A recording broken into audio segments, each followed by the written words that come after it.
Happy Thursday. Bust down, Pantheonas. What's going on, folks? Head over here into the comment section. Happy Thursday. What up, Felix? Nova Dragon. What's going on, man? Lawrence. What's up? What's up? What's up? Let people climb in here. Hey, listen. We throwing out racial stereotypes tonight? Jesus. What if there was an emergency? You see, I'm here starting it off myself. What if there's an emergency? My God. What up, though? What up? How everybody doing? Man, hey, bundle up. So it's gonna be a crazy one coming here this weekend, man. I hope everybody got their stock. What up, Felix? Hope everybody is stocked up for this winter that's coming through here. What up, MoFly? Peace, guys. Salute to sinners. Online bigots are now rejoicing. Man, listen. Sinners is either going to be the biggest snub of all time or one of the biggest winners. So they have the most nominations all time. Tremendous accolade for Coogler and company over there. Got a lot to talk about tonight. You know what I'm saying? We got the trailer for the season 4 of Invincible that dropped. We had a bunch of trailers that dropped. He-Man, Maul. We got news on Brave and the Bold. There was a Collider article that me and Josh talked about this weekend about the views for Doomsday, the trailers. Talked about that a little bit. A lot of stuff to kick into. We'll kick it in here for a little bit. But yeah, man. What y'all chatting about? Oh, I see the super. See the super. Let's see here. What we're gonna do. Let's go here.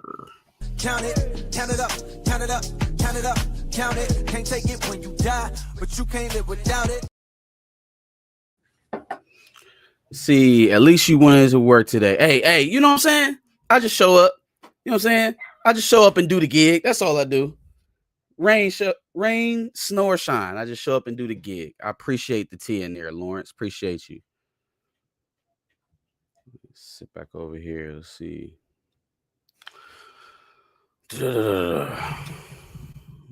Make sure I get pulled up on the stream. I add to the chat. You know what I mean? But yeah, where y'all want to start? See the proposed topics. Anything else y'all want to chat about while we waiting on Darius to hop in here? Chill had a prior engagement, so he won't be with us tonight. But you know, me and Darius will kick it out. Where I want to start? Hello there, Brielle. Appreciate you. Let's see here. Don't like the Oscars. Didn't nom no anime movies, but at least Sinners got 17. Yeah, so Sinners cleaned up. Didn't see anything from what's that? Nisa 2, which cleaned up tremendously here in the States in the box office. I expect one battle after another to be the darling as it was at the Golden Globe. So expect to see that. But no, Sinners has a really good chance of cleaning up well at the Oscars for sure. Let's see here. Oh, I did see Sterling K. Brown is going to be in Voltron. He's the villain in Voltron. Let's see here. Henry Cavill's in that movie? Yeah, I think he is. You're right. I think he is in that movie. Sure. He-Man. The He-Man trailer was dope, y'all. I liked it. I liked it a lot, actually. I think it looked a lot better than I expected it to. I don't know exactly what my expectations were. Maybe like Netflix was Zack Snyder's thing. Yeah, like Rebel Moon ish. I think it looked better than that, man. It looks damn good. I like a lot of the casting. I didn't have to look at Jared Leto's face as Skeletor, so that was great. That was awesome. I was able to shake free of my Morbius PTSD. But let me see if I can find it here. Let's see. Watch it together. I thought it was all right. I thought the action was good. Let's see. Find the whole thing. Come on, dog. Trailer.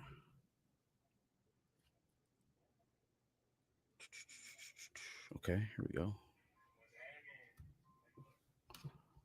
All right, hold on. Let me get y'all up.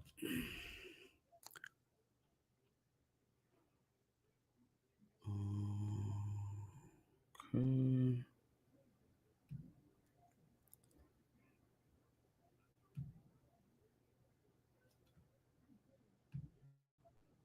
Boom.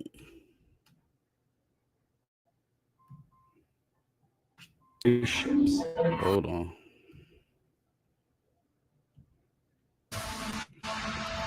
All that stuff that only exists in legends and bedtime stories. man. Y'all let me know. Talking tigers, spaceships, and magic swords that can make a man as mighty as a god. Where I come from, that stuff is real.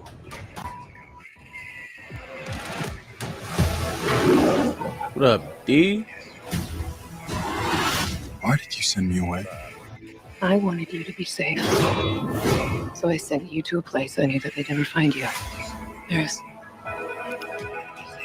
This obsession with nerd stuff and sword things, it's not a good look for human resources.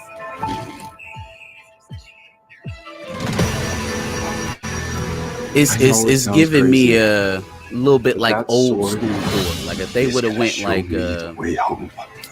what's Thor's alter ego? Donald. Can't do that. Don't worry. What is that dude's The name? sword's mine. The guy, the human he pretends to be in the comics. If they would have went that route with Thor, it kind of feels like that's what we're getting out of this He-Man. Hang on, it's about to get weird. Donald Blake. Donald Blake.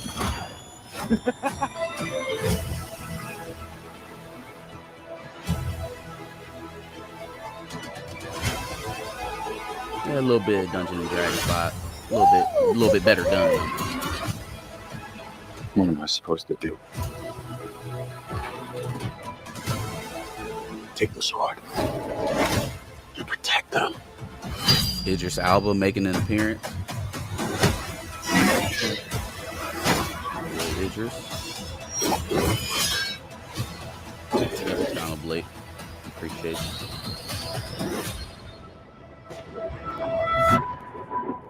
I have the power!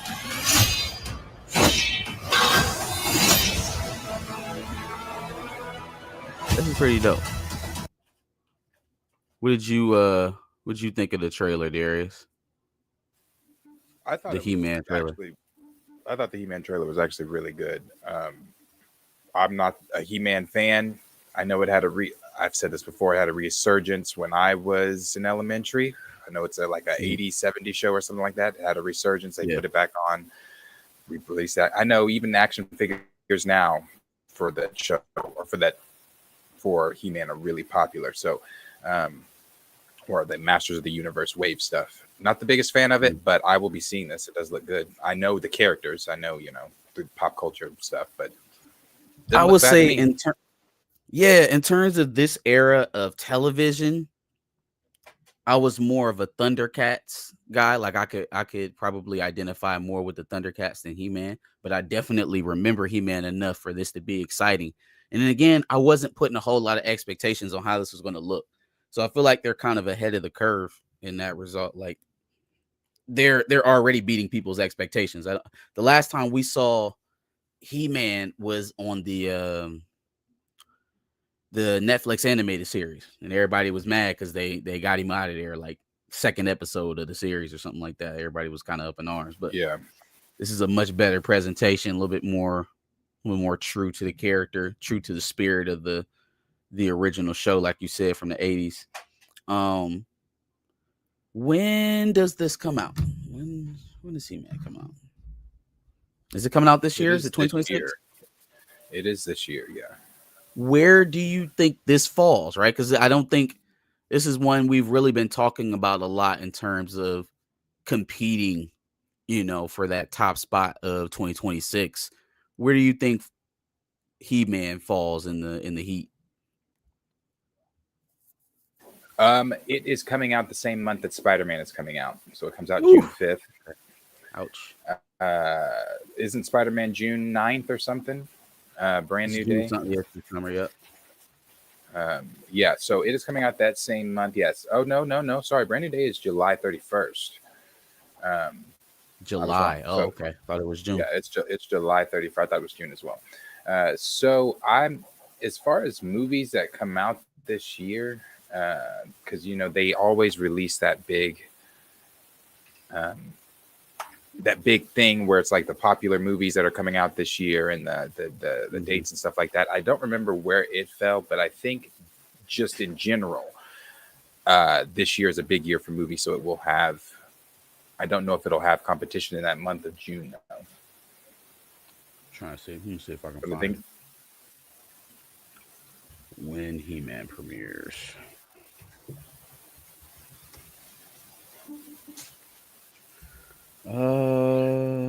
yeah, this thing right here with all the. So in Here, 2026, I'll they've stop got. telling you. Pull up. It's June. Yeah, it's June 5th for He-Man. Let me see if I can share this. Share this screen. Hold on.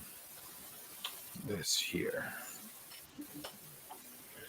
So you got Scary Movie, Hunger Games, The Odyssey, Ice Age 6, Spider-Man, Doom, Mario, Clayface, Toy Story 5, The Mummy, Minions, Masters of the Universe. When does Fast 10 or whichever one that says Part 2, when does that come out? Is that in June? I don't know. Is Minions also in June? I'll look up Minions. Hold on.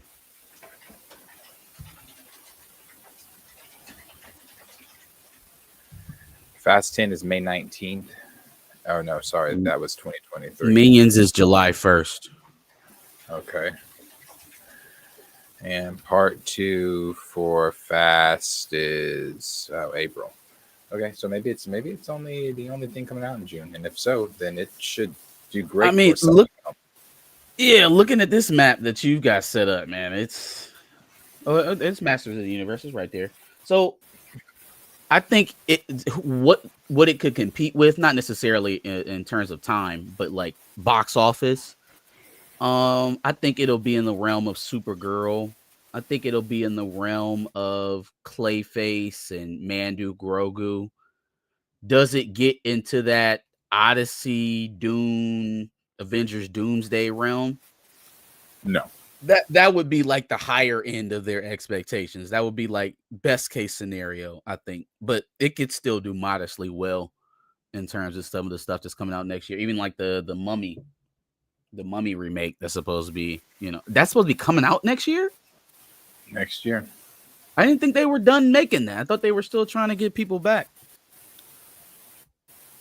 Because I saw something where they were trying to talk to The Rock about reprising his role as the Scorpion King and then potentially being in the remake that they were doing. He'll do it. He'll do it. He'll absolutely do it. He should do it. Yeah. It'd be. I mean, I think they're striving to get everybody back from that, and they should. And everybody should want to come back from that. The stuff, the technology that they didn't have then, that they have now, to be able to really make this movie look crazy. Like I was a big fan of the imagine him as I liked it too. Imagine Rock Scorpion King with today's CGI. Yeah, I guess I was impressed with it when it came out initially, and then it's kind of one of those things. Looking back now, it's like, damn, that looks rough, pretty terrible. So I guess I would like to see an updated version of it. And I mean, how many times can you do Emotep? I guess you really need to have another villain involved, or at least a combination of some of the foes that they faced over the time of the series. But I would absolutely like to see him return. That'll be all right. I didn't realize that it was coming out next year though. Kind of short on time in terms of negotiating. Yeah, it's a big year for movies.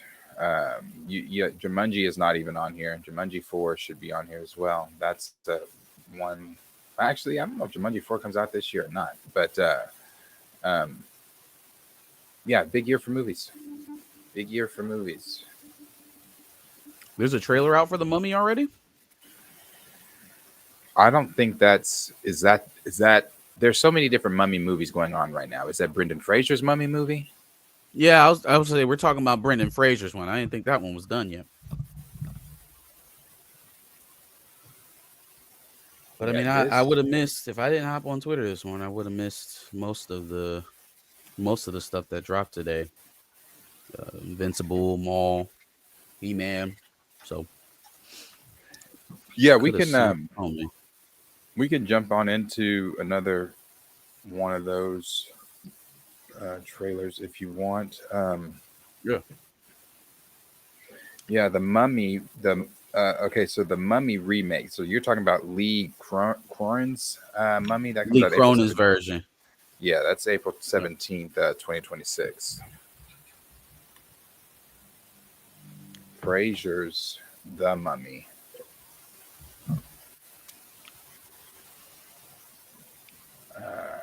Does not have the last thing The Rock looks like he did something and then he got asked about it back in December. He sat down with Brendan Fraser. And then something they said about it in November. But I don't think Brendan Fraser's is this year. Gotcha. All right. Cool. So which one? Invincible or Invincible or Maul? We can go Maul. Yeah, because then we can talk a little bit of Lucasfilm. Talk some Lucasfilm. Post Kennedy, baby.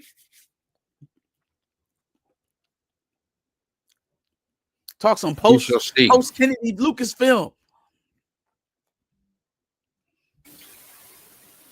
I have faith in Dave. I always have had faith in Dave. I like Dave. He's got to do it, man. I look. The only thing that worries me in all of that is, well, okay, so let's look at the stuff that she talked about on her way out. She talked about Lando. She talked about Taika's movie. She talked about James Mangold. She talked about Simon Kinberg's trilogy, right? I think all of that shit can hit the chopping block, like every single bit of it. The hardest one to kind of peel away is Kinberg's trilogy, because Kinberg and Filoni are in there like this, right? They're the Rebels team. I have an issue, and you can tell me if I'm off base. Let me know if you feel this way too. I feel like if they're going to start off this new quote unquote trilogy, which I don't think we should be building in terms of trilogies anymore until we have a decided direction. That's just me. But if they're going to start off this new trilogy with establishing Rey as the Obi-Wan Kenobi figure, like she's the elder Jedi now, she's the wise teacher. Like, can we just axe it all? Can we just clean slate this shit, scorched earth, and let new life grow from that? You know, that's how I feel about it. I feel like it's a little crazy to continue on the narrative that you were already on and call it a new direction. No, I completely agree. When Jill and I were having a conversation yesterday, I think, I said, because they were talking about how Daisy Ridley is, or that she's supposed to be, yeah, like you're just saying, she's supposed to be, continuing on, and they got big plans for her and Kim Berg's trilogy and all this kind of stuff, blah blah blah. Well, then you failed already because you haven't learned.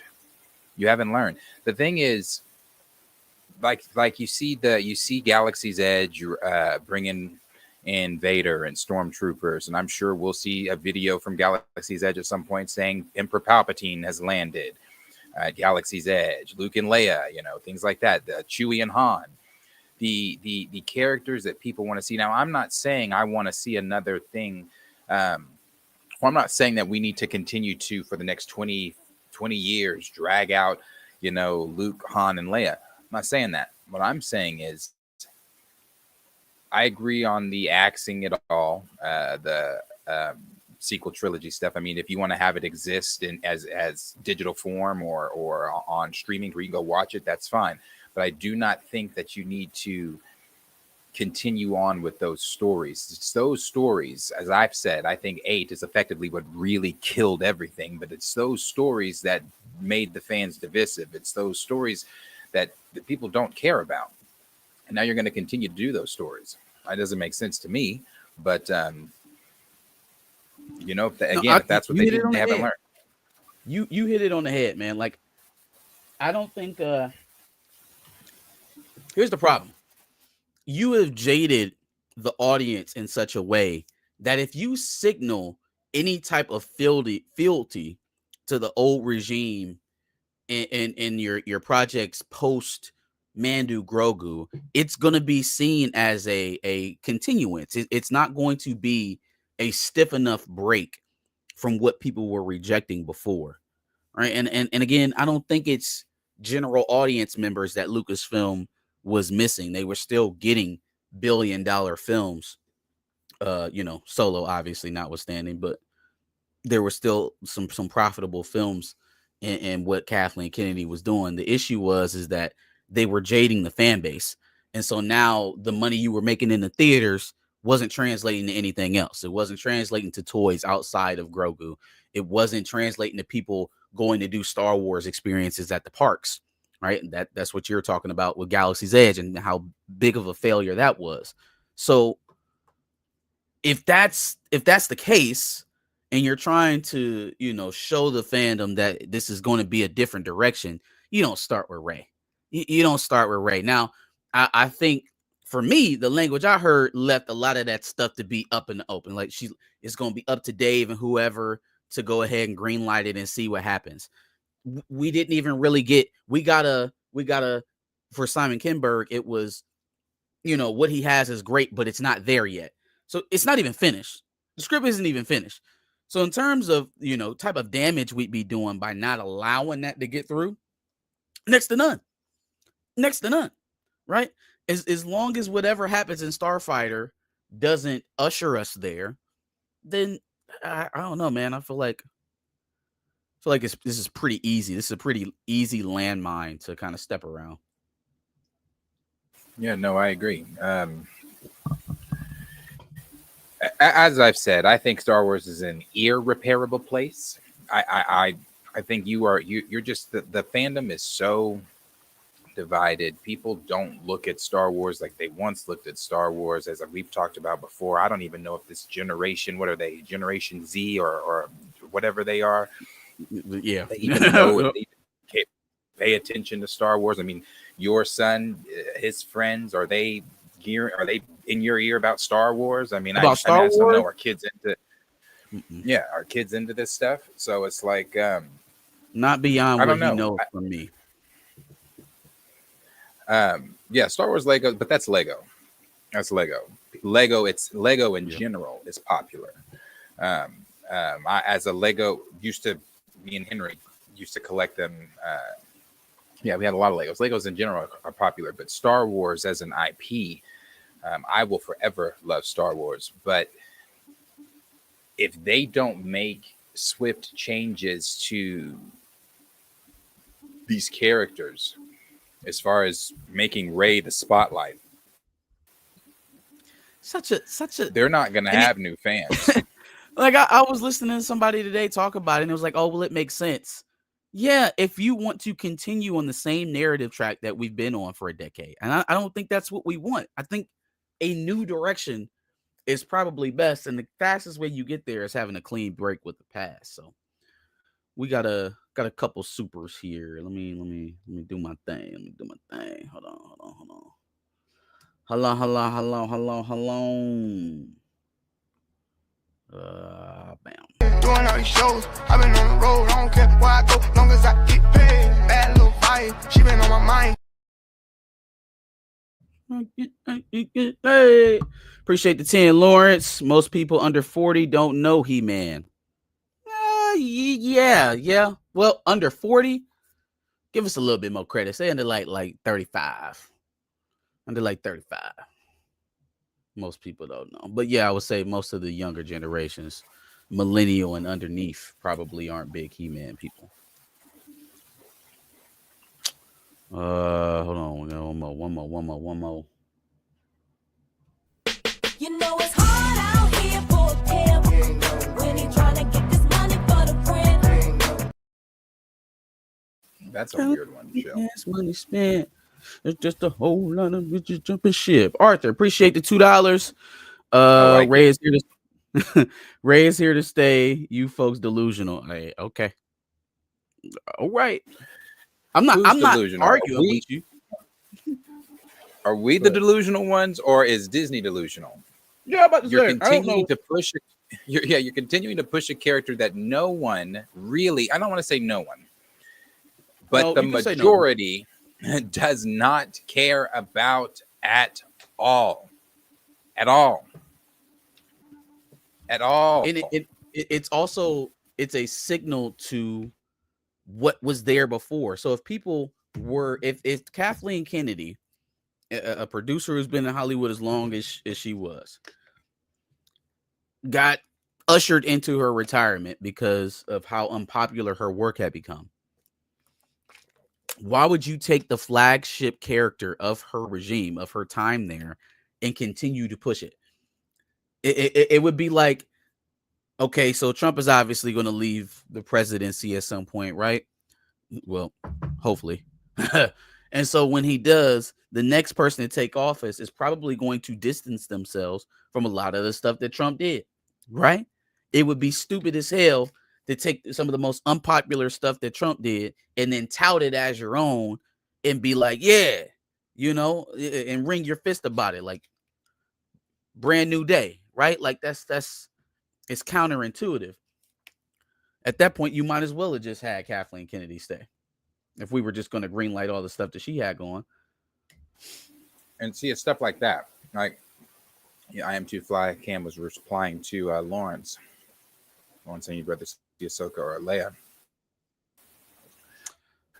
Why would you kill Leia? That's my thing. I understand. Yeah, Carrie Fisher passed.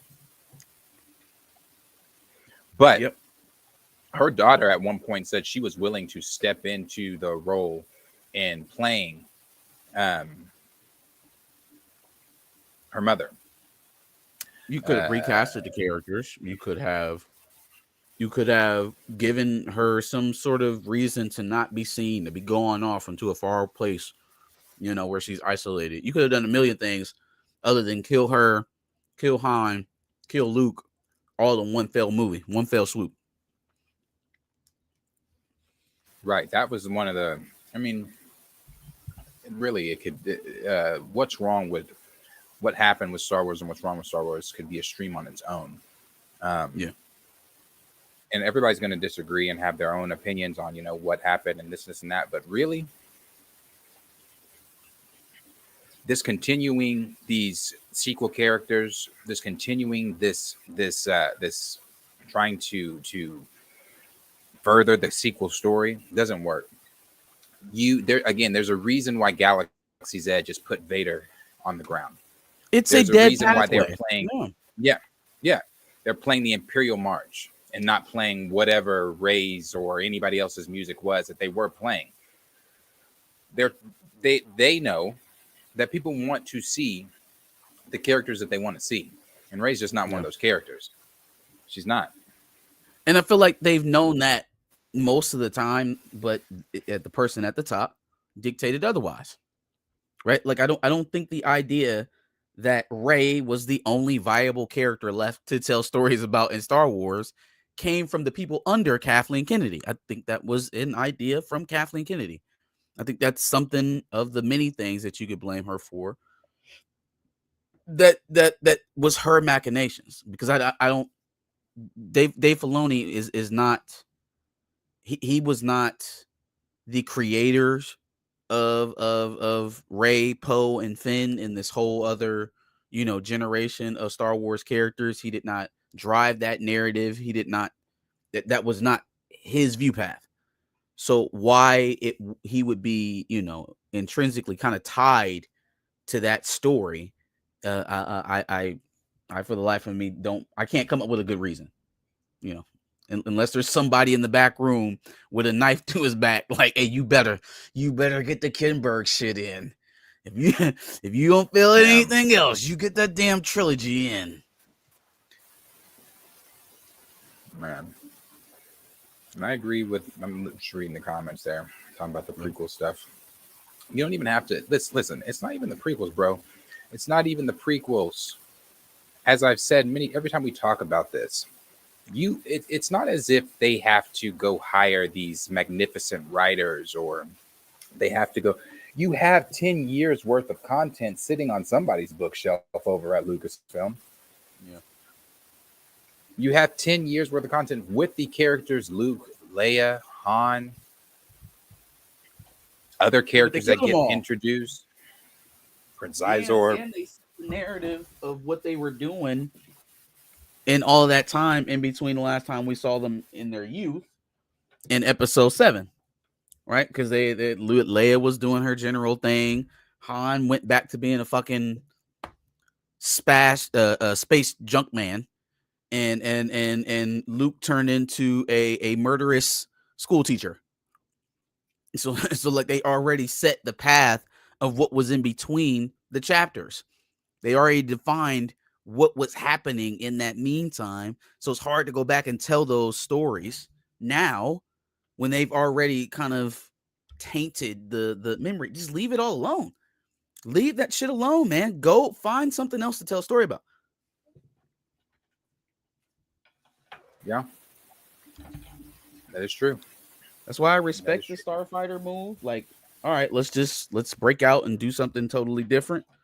Let's not even involve any of this stuff, and see if we can serve the audience. You just got to follow through, though. Like, you got to follow through on that, and to pay all that lip service, presumably make a good movie, and then tie it all back into the shit we just left for no reason. Man, that would be a head scratcher. Sure. Yeah. Rey Palpatine Skywalker is crazy. But that's who she is. That is her identity. In the Skywalker part, she just took. Like, Leia didn't say it to her on her deathbed. Force Ghost Luke didn't come to her and be like, you're a Skywalker now. Like, they didn't even do that much for her. They didn't even make it real. She just, like, appropriated the name. She appropriated somebody's last name. Yeah, man. Holy shit. What's like, up, who Falcon? told you were a Skywalker now? Who said that? All right, I'm telling you. What's good, Falcon? What's up, Falcon Storm? Now, prequel stuff I do care about. I care about this Maul trailer. This trailer that they released was it was better than the one that they showed at Celebration, which is still online for anybody that wants to watch it. I don't think we can pull it up on here. I think that would be it. But it's still online. This one was great, though. It was great. I feel like they went back to that dark Clone Wars era when it was on Cartoon Network, where they're not afraid to show decapitations. They're not afraid to show that a lightsaber does indeed, when it hits you, cut off limbs. They're not afraid to, they were actually, there was a point at the end of that trailer where he throws the saber and it goes through 4, and you see you don't just see the lightsaber go through him, but you see them fall apart, which I'm like, thank you. It was great. It was great. God, it was good. It was so good. Maul, the dialogue that he had, just what's going on all around. It's just, man, when Star Wars does stuff like this is where they shine. Hey, I loved this trailer. Loved it. Loved it. Let's get a live action version. That can be the next thing we focus on. Why are we even talking about Ray and Simon Kinberg? Let's focus on a live action Maul series. I haven't even seen the animated series, and I want the live action. Yeah, Maul's It was great. great. Had good feel. Like had a very good. It was very much so what we were getting from the Tales of the Underground that they had out last year, right? The grungier feel, more adult storytelling. Not to the point that you can't show it to a kid, but you definitely want it to be, at least preteen age before they would watch something like this. There were some good reveals in it too. I mean, they one of the things I always love, especially if we're going to be in the prequel era and if we're going to be doing stuff that is in between, like the time of the transforming from the Republic into the Empire, changing, phasing out the clones, getting rid of the Republic gunships, changing the cruisers, Republic cruisers to Star Destroyers and things like that. I want to see. So since we're in that era and we're seeing it from Maul's perspective, we're seeing, how he is, and we're compared Maul's journey in this to when Batman died and how Joker had to figure out what to do without Batman. He's like, Maul is now trying to figure his place out without hunting Jedi, being after the Jedi, being after Obi-Wan, which he still continues to do, obviously. Right. But one of the things they said that Maruk said to him was, the Emperor wants you dead. So that means that whatever Maul is still doing is being so disruptive that the Emperor has sent the Inquisitors to go stop him. To end it. Right. And not only that, we know from Rebels that we already knew from Rebels that he had encountered the Inquisitors just from the dialogue that him and the Inquisitors had had in that Sith temple.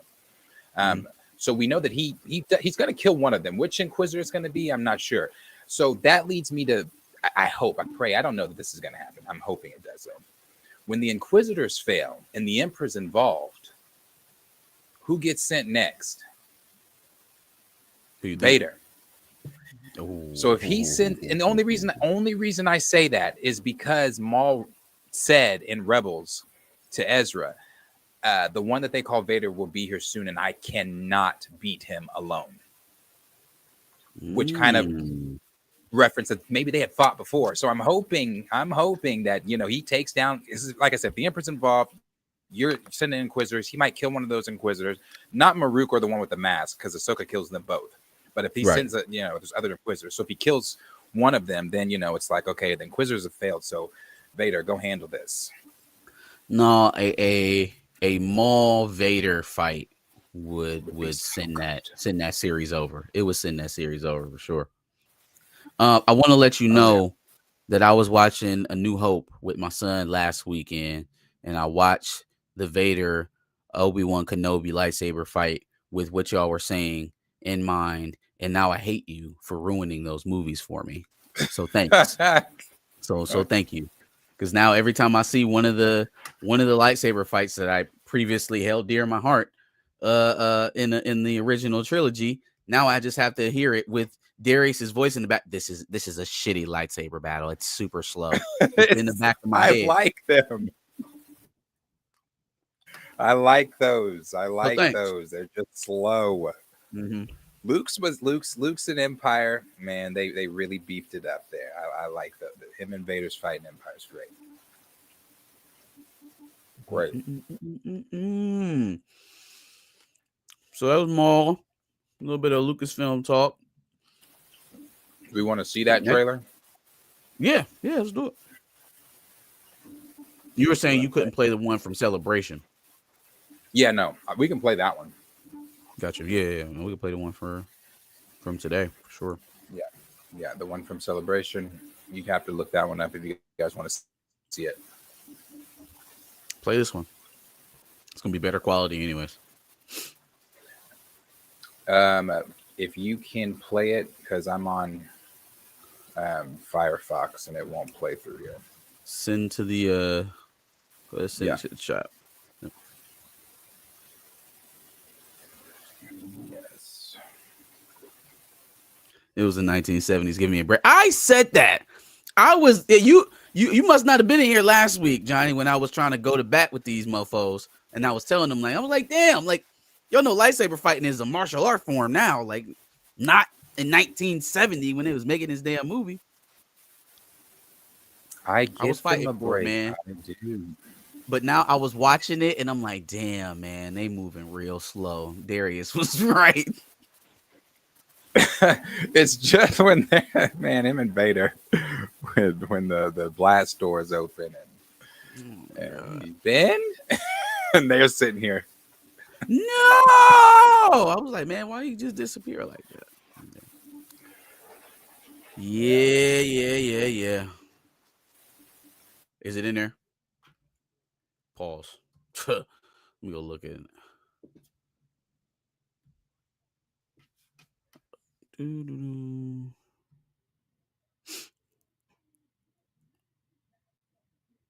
The trailer they showed from Celebration had a lot more of him and Talon's conversations as the dialogue. Did you? Oh, you sent it in the StreamYard chat. Private chat, my fault. Got you. I went to Twitter. All right. Or at least who we assume is Talon, because we don't know. I assume it's Talon. Hold on. Nigga, if you don't pause YouTube. Oh, Star Wars Meg made a thing, and she put Vader on her thumbnail with Maul. So I wonder if she has thinking the same thing. He's thinking the same shit, yeah. Okay. Maul Shadow Lord. Here we go, folks. Back.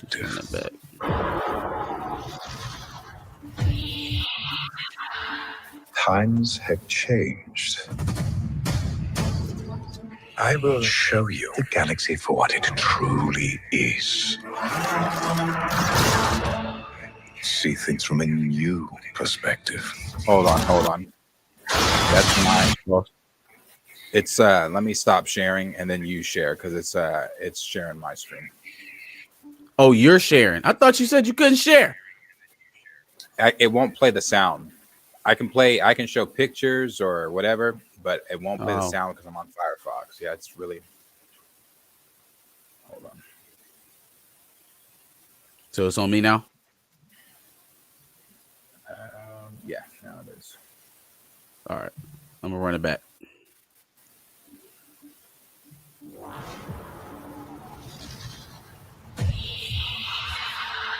Times have changed. I will show you the galaxy for what it truly is. See things from a new perspective. Enlarge it. Is this what our future holds? Always running.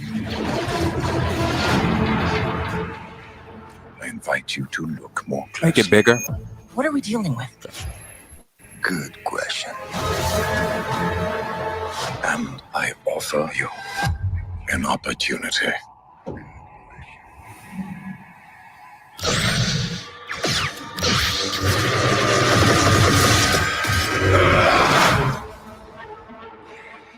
Maul.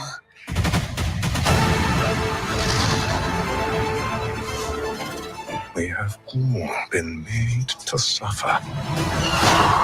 We survive, but do not live.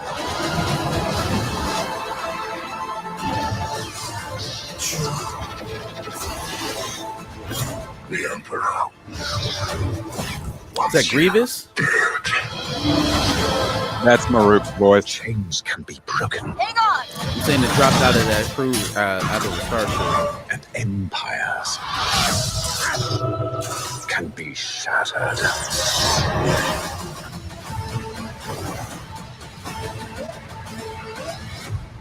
April 6th. Man, make it motherfucker. Man, that shit is phenomenal. It's so beautiful. Nah, it's really good. Yeah, really good. like there's so much going on. There's another Jedi in there. I mean, obviously, this is post Order 66. They're still hunting Jedi down that weren't in the temple or got the message or whatever. So whoever that Jedi was, that's the lizard-looking Jedi. You've got Rook Cast, one of the Mandalorians from Mandalore that stayed with him, still there with him. They called themselves whatever. Maudalorians. Yeah, that's what they were called. That's raw. Mandalorians. That's raw. Mandalorians. Yeah, that was tough. Yeah, no, this is great. It looked great. So I'm ready for this for sure. See, Ready for this. we can stay on this tip right here, man. You want to bounce around and just tell random Star Wars stories and make the occasional movie. I'm down for that. Like, make good Star Wars content, number one. Let's start there. Like, because that wasn't a bar that we were consistently cresting before. So I feel like that's a good starting place. If we can just get back to the point of expecting good projects out of a Lucasfilm, that's a step forward. I think Maul will probably be a good direction for sure. Let's see. There's real questions. What do I need to see to be able to watch this? How much homework is required? What do you think, Darius? How much homework do you need to do to be able to understand this series? To be honest, if you know the basic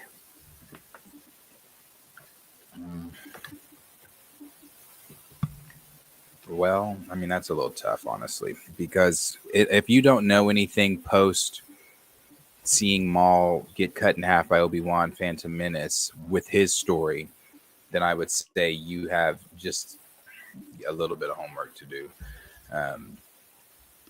Just with season 5 of Clone Wars, you would just need to, wouldn't say you need to see everything with Maul in Clone Wars, but you at least need to see how he returns, how he's resurrected, and all that stuff. And then I would also say the last 3 episodes of season 7 that he's in, those are extremely important to this, because it is literally taking place maybe weeks after we see him last in those episodes. So you need to do some, by the time April roll around, you need to do some serious Clone Wars binging. Season 5 is where Maul makes his return. Start there. Again, you don't have to watch everything with Maul because he's in pretty much the rest of Clone Wars seasons 5, season 6, and 7. No, he's not in season 6. That's the botch season. So he's in season 7. But season 5 is basically his season. So I'd watch that. Watch that, and then the last 3 episodes of season 7, and you're there. I watched the original trilogy: Mando, Ahsoka, Boba, Andor, and that's it. Yeah. I mean, no, you're not gonna understand anything. Do you know who Maul is? I've watched the original trilogy, so that New Hope, Empire, Return. Oh, well, Mando, Ahsoka, Boba, Andor. Yeah, you don't even know who Maul is, bro. Go back and watch Phantom Menace, at least. Yeah.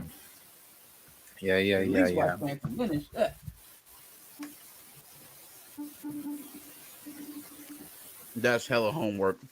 You got until April. Yeah, you got until April. I'm trying to hear. Okay, hold on. I'm listening to Meg. And she's saying the same thing. She's saying the same thing I'm thinking. She said she believes that Vader's going to get sent himself. I think so, man. It just would be perfect because Maul doesn't fear anyone outside of Palpatine. It's visible when he talks about Palpatine that maybe it's a respectful fear, but he does fear Palpatine. So anyway, but he doesn't fear anybody. When the Inquisitors came at him, he took on the Inquisitors. Jedi came at him, he took on Jedi. But when they brought up Vader, he's like, oh yeah. Well, when he gets here, I can't do that by myself. I'm gonna need some milk. So it just leans on they've had fought before, because Maul doesn't know. He might know that Vader's Anakin, but remember in season 7, he wanted to kill Anakin. He started the whole thing in Mandalore to lure Anakin there, but they sent Ahsoka Yeah. instead. Yeah. So it's not as if he was scared of Anakin then. So if he knows that Anakin's Vader, I don't know that he'd be scared of him now, unless Vader whooped his ass and he's like, well. That would be the only reason why, though, is if he had to Yeah. encounter it and he knows, or he saw someone fighting him. So, and I'm projecting way ahead now. I'm projecting past the series here. From an animated standpoint, if we got a potential Hayden Christensen Vader series of some sort, so now a potential tracking down Darth Maul could be recreated in live action. Like, I mean, we still got both that. Yeah, no, we could do that. We can make that happen. Like, yeah, man. Look, Dave, bruh, listen, your playground is endless. As long as you're not focused on looking behind you, dog. Don't look behind you. Look forward. We thinking about the future. And the future is not Rey. It's not. Oh. At all. Maul was just self-aware. he felt the aura. He felt Vader's aura and was like, nah, not this one. Not this one. Yeah, man. I'm ready. And if I hope it happens. I hope we get this shot over Maul's shoulder or something, or maybe from the back, and you just hear Vader's breathing, and then the camera turns and the lightsaber comes on with that smoke around his feet. Vader's gonna whoop Maul's ass. I love Maul, but I don't think Maul's. We're not talking. This is not Vader when Luke's 19. This is Vader, maybe a couple months, weeks, maybe a year after putting on the suit. This is still peak prime Vader. Yeah, I think so. He definitely has to use the Force, though. I don't think on the hand-to-hand side he gonna be cleaning up Maul. He's definitely gonna be using a lot of Force ability. Definitely gonna be heavy on the Force abilities. I don't know, man. But I mean, that's a huge tilt Vader's way, though, because yeah. I still think that's a huge tilt, Maul. So I was trying to think of some feats with Maul using the Force. Then you gotta get into Rebel stuff. But Vader, nah, yeah, he's a behemoth. What do you mean Maul is more strategic and definitely smarter than Vader? We forget that Vader is still Anakin Skywalker. Yeah. No. I'm not challenging his intellect. I'm saying on the hand-to-hand side with the sabers, I'm probably giving the slight edge to Maul. But then if you're factoring in how demonstrative it is, the difference between Vader's Force abilities and Maul's, that's really where the landslide happens. I don't think it's necessarily with the saber work, though. That is where the most interesting fight is going to happen, probably. Let me see. Damn. Let me see. Here we go.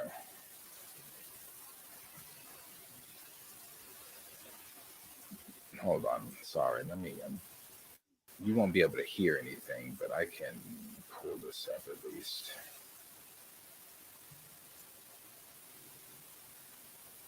We're talking about, because we also have to remember Vader's mechanical now. He is towers over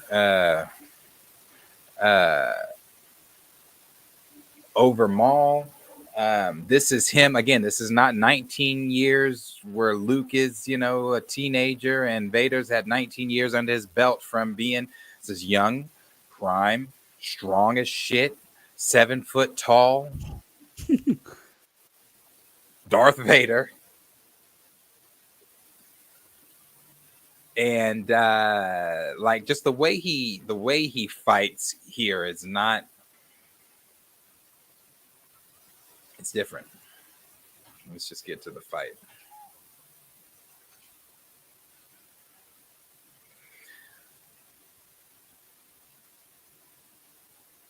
I wish I could hear it, but Better run why away, is it the cuz. gameplay? Oh, they cut past Yeah, it. Or man. did you fast forward? I was Look, trying the to. force abilities. That's where he gonna Yeah. fuck them all up at, right here. Wherever they gonna be at, he gonna tear that shit up and toss every last bit of it at you, Oh yeah. and not even break a sweat doing it either. Hold on. Let me do the one where he beat the shit out the bald girl. Where he beat the shit out of the ball.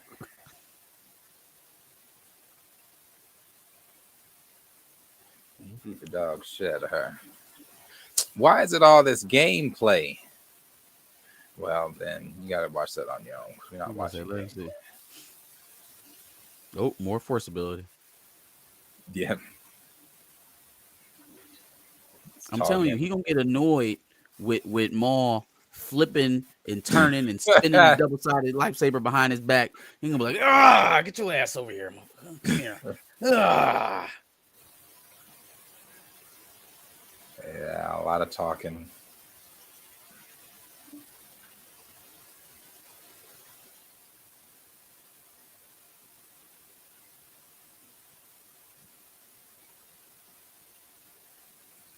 We'll probably get struck for this one, but I'm going to do it anyway because it's a better representation. We'll do it anyway. Here.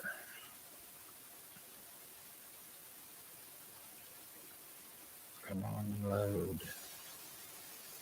Because this was one of the only other times we got to see Vader in his prime as well, outside like Rogue One.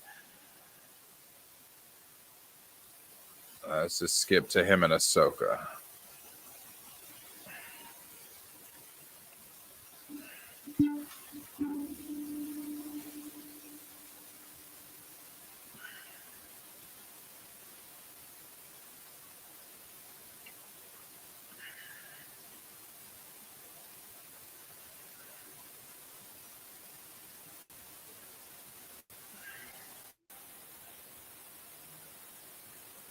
That's young Ahsoka. Yeah, too. man.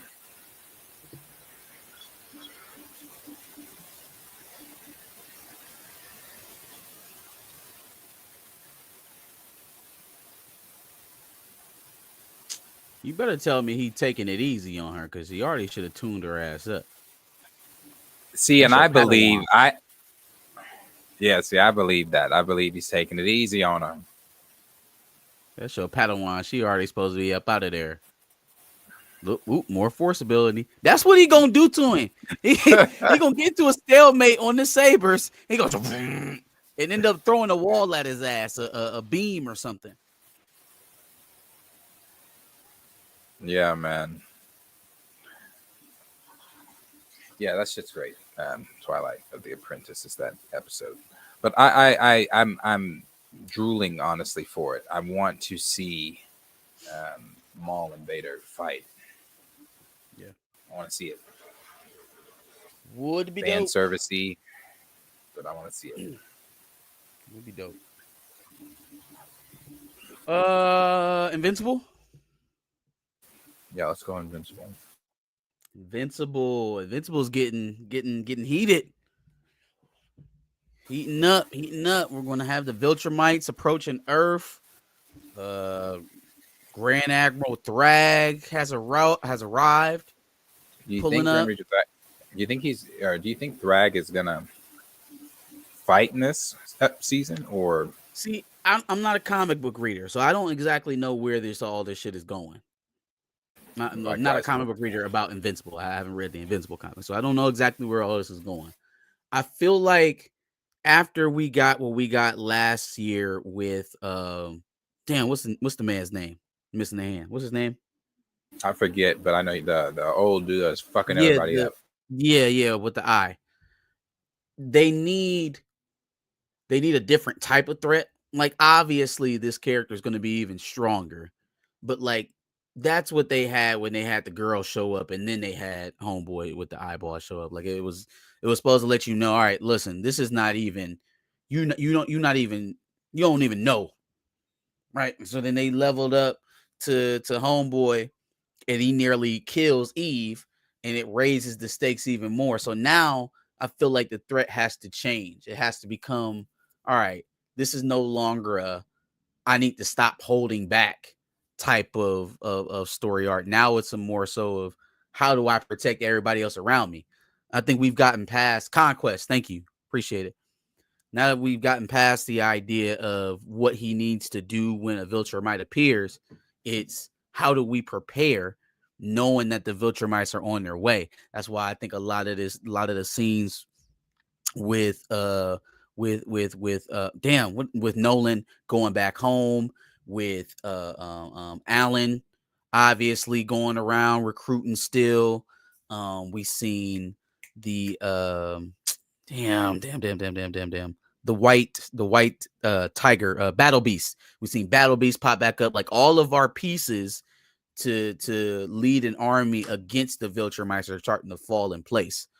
There's also going to be a little bit of a redemption, I feel like, in this third season, with not just Nolan, but there's going to have to be some sort of come to Jesus moment with Cecil and Mark, right? Obviously, they can't stop working together. And so that was a big point of conflict last season, is that Mark finally realized that he was somewhat of a pet on a leash. Only he's the most powerful being on earth. So what do you do when you've pissed off the most powerful person on earth, and he's not as virtuous as a Superman, and he's not as altruistic as a character like that, right? Like, he does have the propensity to blow up and to rebel and kind of buck the authority. It seems like something's going on with Eve's powers as well. Like, Yeah, I I don't was know like, if I that was think that crazy. does that have something to do with Conquest beating her dying, and Conquest didn't, because she died basically, right? When Conquest She beat the fuck basically out of her. died, but then she came back. I thought she came back Yeah, super she powered. came back. She did, but I wonder if that death had something to do with her ability. Maybe since she accessed that power, like the full range of her powers, now it's draining or something like that. Maybe. Don't forget that Angstrom is still a thing. Like, Angstrom didn't die.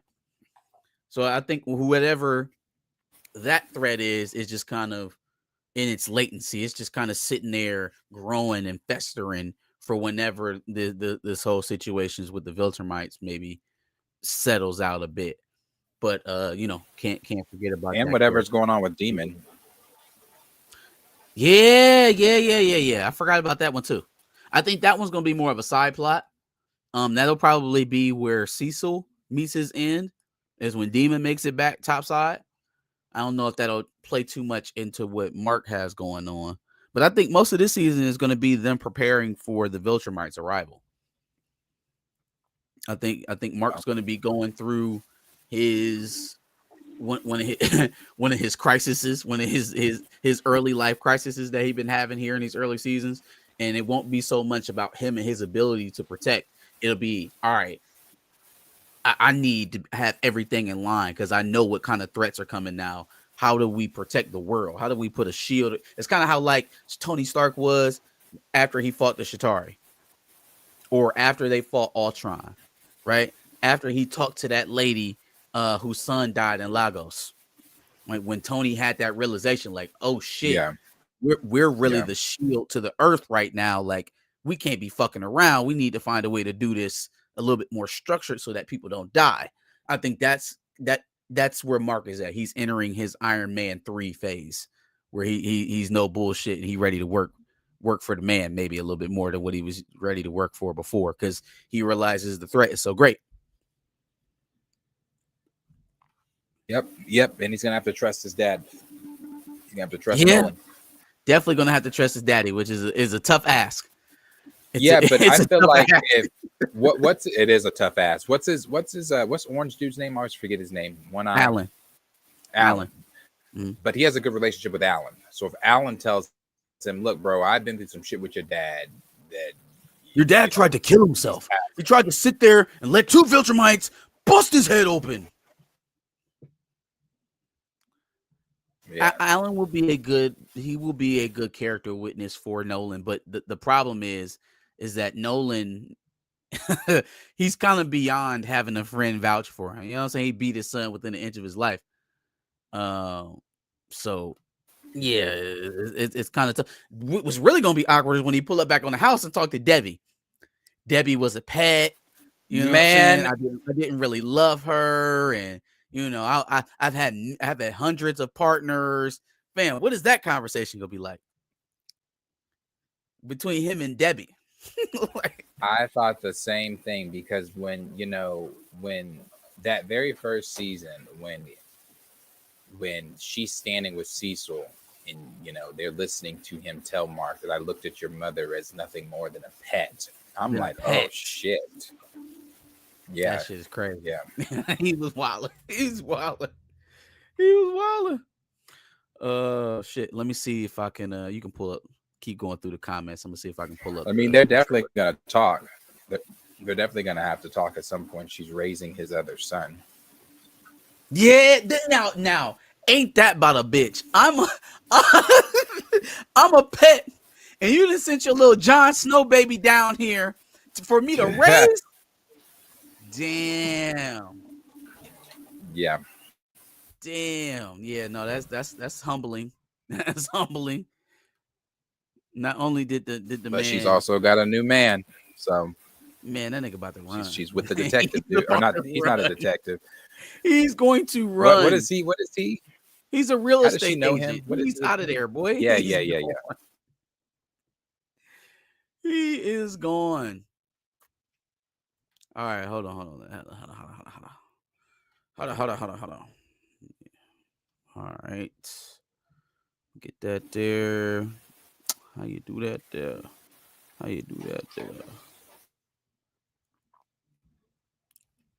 Okay.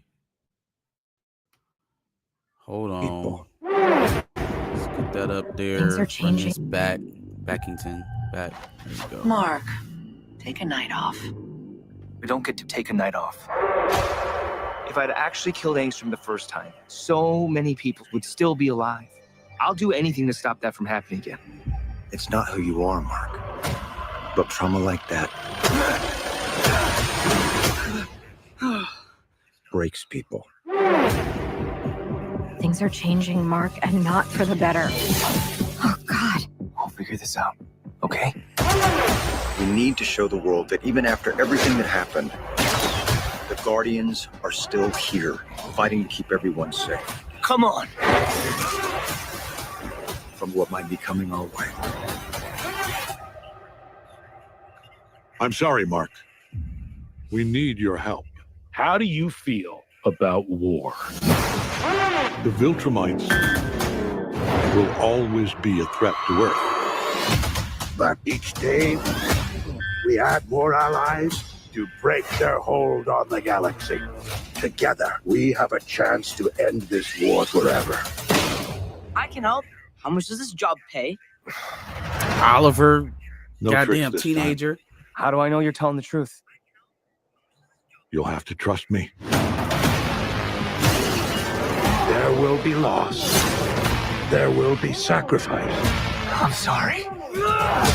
We must all face judgment for the evils of our past if we want any hope to change our future. This is serious, Shapesmith. This is fruit punch. Would you like some?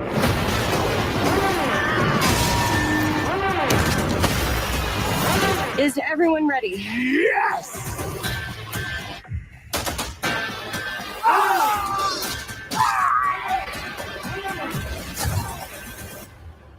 We stick together. That's how we win this.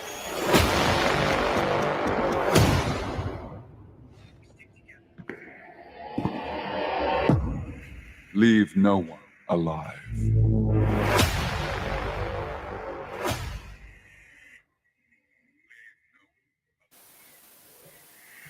Yes, sir. Thrag said, leave no one alive. Yeah, that's gonna Also, be good. you know what's messed up about Eve's powers on being on the fritz is that during that fight with Conquest, that was like one of the first times we seen her doing something other than making shields when she was in battle. And so I Oh was yeah. excited to see like that expand a little bit more, like them add to that repertoire for somebody who can literally bend matter. Mm-hmm. But now it seems like her shit gonna be on the fritz. So that's that, I guess. Chillmonger in the building. I think I gotta add him to the stage. You're You hear me? yes, sir. Damn, it's been 4 seasons in the The wait for Invincible. We're about to see them all united together, grouped up like Avengers Endgame mute him. style. Who's them? Who you talking about? Which I'm talking about us, the Mute him. fans of Invincible. Oh, Man, right. he needs to be kicked out. The true fans He's not from the an beginning. he's not an Invincible fan. Down since day one-ish. Light them all up, Nah, knock them down like this. nah, bro. Mm-mm. We don't know you. No. We don't recognize you over here. They have really tightened that. Can I comment animation on the up, too. animation? Can I comment on the visual appeal, the voice acting? Am I allowed to have any sure. opinion? Yeah. Comment on No. all that. I like Stephen Ewan. I know that he's going to be playing Zuko in the Avatar movie, so it's good to see that he's been working on the craft for many years. He played Avatar 1 also, the first one. So good for Stephen Ewan for getting the reps in. Can I say that? Yeah, sure. Yeah, you like Avatar. I do. See? I contribute.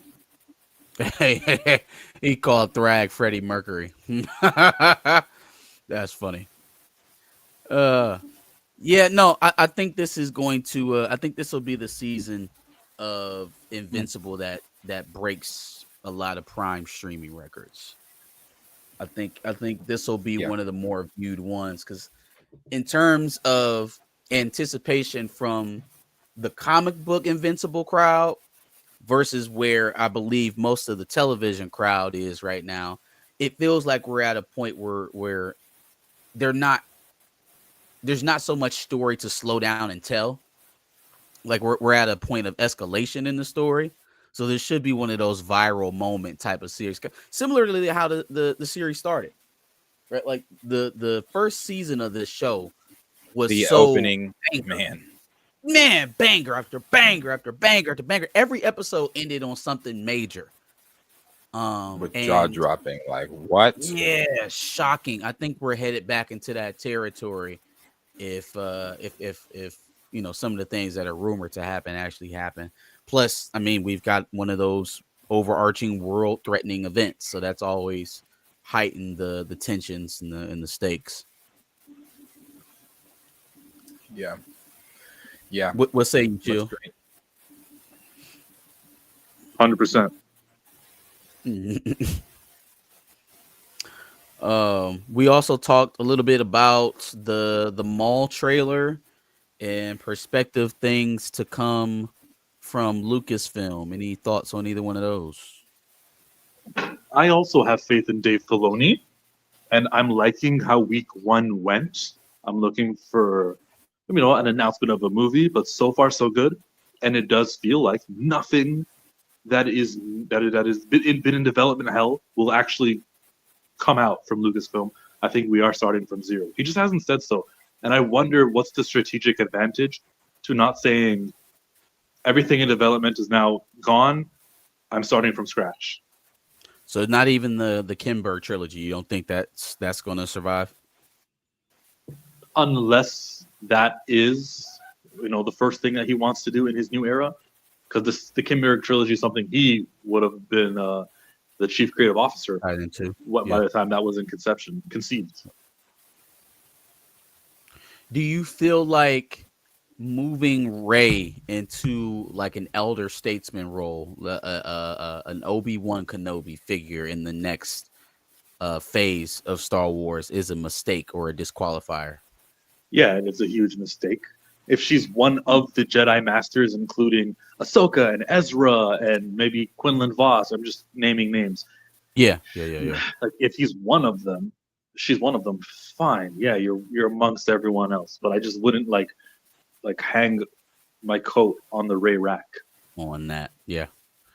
Agreed. We talked a little bit about that. I felt like it would be a bad message to send the fan base to start with that as your driving narrative for your new trilogy is, oh yes, Rey is Obi-Wan Kenobi now. Like, damn, if they didn't like her and called her a Mary Sue before, I don't really know. I don't know how that's gonna get better. What else did we talk about? We talked Maul. You said you believe in Filoni. Blah, blah, blah. What else we talk about, Darius? He-Man. He-Man. Yeah. Did you see the He-Man trailer? Yo, I'm gonna do a 180 from yesterday, Darius. Do you know Idris Elba's playing a race swap character? Again? No, yeah, that's no, a white character. Yeah, no, I didn't know. I thought he was just a random, like, some sort of authority figure in Grayskull. I didn't think that he was actually a white character. He keep on doing that shit. God damn, Idris. Yeah, disqualifies any interest I had in it, and so yeah, the trailer was fine, but so what? Sorry, no.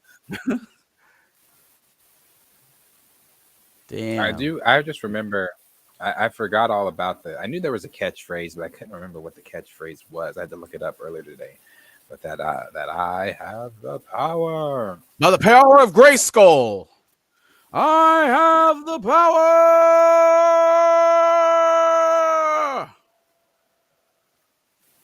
Yeah. Jared Leto is Skeletor.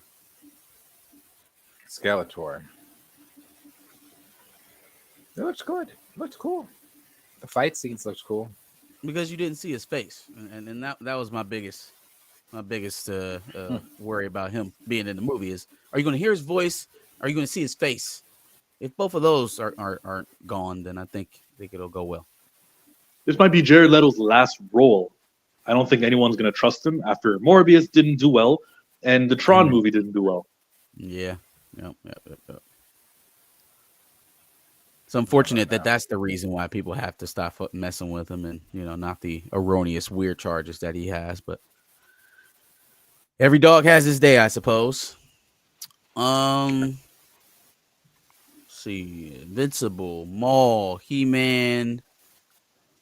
I think the only thing left to talk about is Brave and the Bold. Did you guys talk about Jonathan Majors getting nominated for Magazine Dreams? No, you didn't, because he was not nominated. Damn. What about Sinners 16? Go ahead, Darius. Yeah. So if well, yeah, that's what I was going to bring up. If Michael B. Jordan does not win Best Male, because I'm thinking of the two films here that two people. I guess he's the bigger one. He's going against Chalamet and DiCaprio. For what is it? One day at a time, or one moment in time, or whatever. One day after another. One day after another, and then Timothy one battle Chalamet after time. One battle after another. There you go. Sounds like a Tyler Perry film. And then Chalamet's Marty Supreme. He was already snubbed at the Golden Globes. Not only that, he is playing two different people here, and doing so good of a job to deceive the audience that when he was on Jimmy Kimmel's wife, when they were watching it, leaned over to Jimmy and said, "Who's that other guy that looks just like Michael B?" That's how good of a job he was doing of playing, two different people. So if he gets snubbed at the Oscars, if he gets snubbed at the Oscars, I think that would be crazy, because they're nominated 16 times, so it'd be hard for them not to win something. I don't know if they're going to win Best Actor, but yeah, they'll win something. Don't worry. Yeah, but that is the one that they're looking for, right? People are always looking for Best Actor, Best Picture. Those two are like the two big big ones. Which one? Well, Which one's the sure, one but that like Will won? you can't.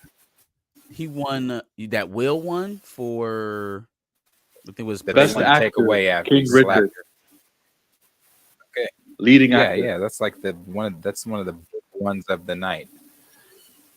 Sure, I'm saying if I was Ryan And I Coogler and I bet had not lose it 16 to. nominations, if I lost like best screenplay or best actor and then won 3 or 4 other Oscars, that's it's a hell of a consolation if you can even call it a consolation at that point.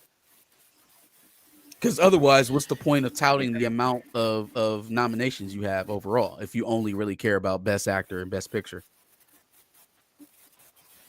There's I think merits. Chalamet deserves an Oscar. You think who does? Go ahead. I was to say, I think Chalamet deserves an Oscar. I just don't For think Marty? he deserves the but not. Oh no, not for Marty. I mean, I haven't seen Marty, so I can't say. I don't know. But, I For don't know. what movie? But no. Okay, let me rephrase that. I think at some point in his career, because he's to me, I think he's a really good actor. He should get an Oscar. I just don't know that he should be getting the Oscar between this and Sinners. And you're talking to somebody who I've only seen Sinners once, and it was okay for me. But I know that Michael B. Jordan did a hell of a job. I think you hit the nail on the head. If we're looking at the field versus Sinners, it's easily Sinners. Like if you telling me one battle after another and Sinners are competing for best picture, it's Sinners by a landslide, and don't even have to think twice about it. Yeah. So you watched one battle after another with the lens of which movie's better? Unfortunately. Well, no, I viewed them both. So is one battle after another? And I came out with Sinners as being far better, a superior film. Is one battle after another the one where he's in the being hunted? Or they're hunting him and his daughter or something? Yes. At some point, that's where it leads. He impregnates a black. I can't even bring myself to call her a civil rights a black anarchist, and she abandons her baby and him to turn state witness after she goes and gets locked up off of a robbery, and then she flees the witness protection program she was put in after she gave up all her comrades to go live somewhere in fuck off Mexico and not be a mom. Yeah, spoiler alert! I was gonna watch that. That's her time in the movie. She's not in the movie beyond the things that I just described, and it actually gets worse than that. I didn't even give a full description. It's pretty fucking bad. It's pretty bad. I'm working myself up right now. I'm getting into a tizzy. But because it's Leonardo DiCaprio, literally, because he's on it. Well, he never wins the Oscar anyways. His votes are going to be split with Timothée Chalamet for the best leading actor, and then you're going to have to hope that they have increased the electorate, and now there are more black voters, or I should just say not racist voters, who may say Sinners and Michael B. Jordan's performance is best. And if it's not, so what? This is just about people's opinions. That's another thing too. Is that I bet they're going to give it. They're going to give it to who? Go ahead. Oh, Chalamet. I think he's going to get it.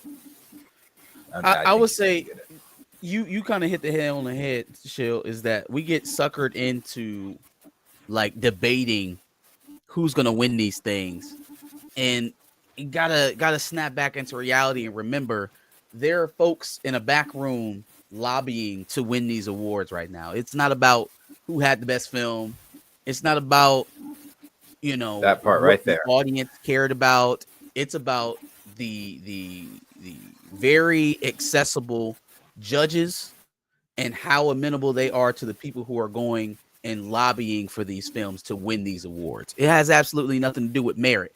So we honestly shouldn't even care about it. I think it's recognition enough that Sinners got nominated as many times as it did, and we should just leave it at that and we shouldn't even allow them to build us up into this anticipation to where only thing they have to do is not give an award to Coogler and company to get us all upset. To hell with them, because we already know what their thought process is, and we know how they come upon who wins these movies. So why give it any more weight? You know? Yeah. The internet is going to be mighty upset if he doesn't. They're going to be like, "You snubbed him at the Golden Globes." Well, not Yeah, snubbed they him at the are, Golden Globes. but Gonna be at the Golden that's Globes. even more reason to not follow him. You know? Nope. Next year it'll be the same thing for another movie. Ludwig Göransson is going to be the only guy who won. Also, they let the white dude win for Sinners. This isn't right. Maybe the supporting actor who plays the Irish dude, maybe he gets something. They're not going to be recognized, and who cares if they're not? I don't. I think I recognize the Oscars as power, and I know when someone is a Academy Award nominated actor, it means something for the film, and it means they're going to increase their rates. But and then when I think of Monique, I think so what? Also, like she won her Oscars, and so what? So it really is irrelevant or less relevant than we should put it. And Arthur, this is not a conspiracy theory. It's not something that I thought up in my dreams. There was a board member on the board for the Grammys who's suing that board, right? And she's telling all about the process, about how they come to the conclusion of who's going to win each award in each category and what the process is, and how the studios send over basically lobbyists to woo over the judges. It's no different than how our political system runs. If you think otherwise, I got you that beach house in Idaho. It's the keys. They got your name on it, Arthur. The only thing I need is that deposit, man. You send me the 20K, it's all yours. Beach house, Idaho. Arthur, that's a beach house, water, lake view. That's beautiful. Kidding me? Ocean view, chill. Ocean view. Oh, my bad. Oceans in Idaho? I forgot that they were on the coast. View.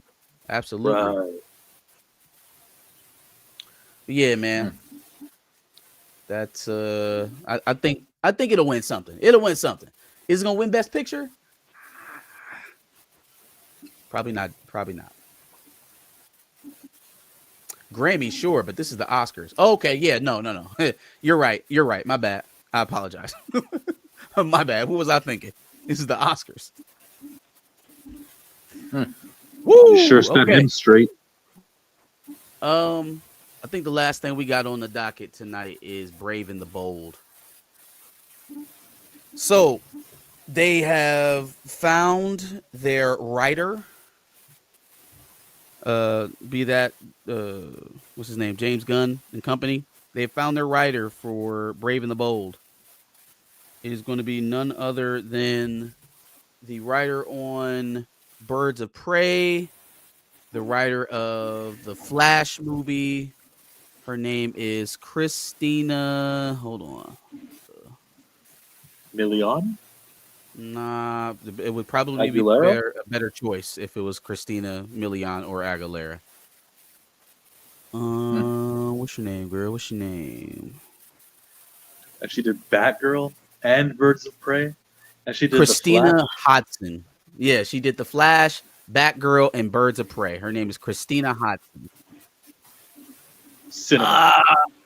So first of all, we're recreating. We're putting back together the team that made The Flash.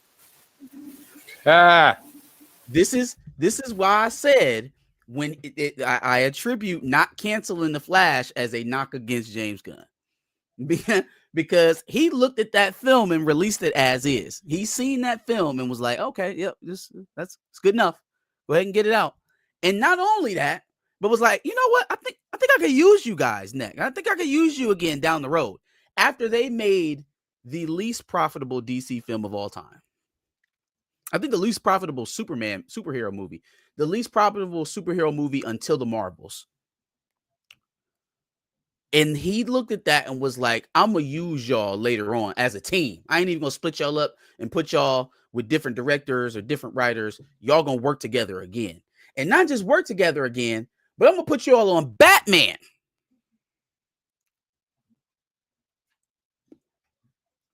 Thoughts. Thoughts.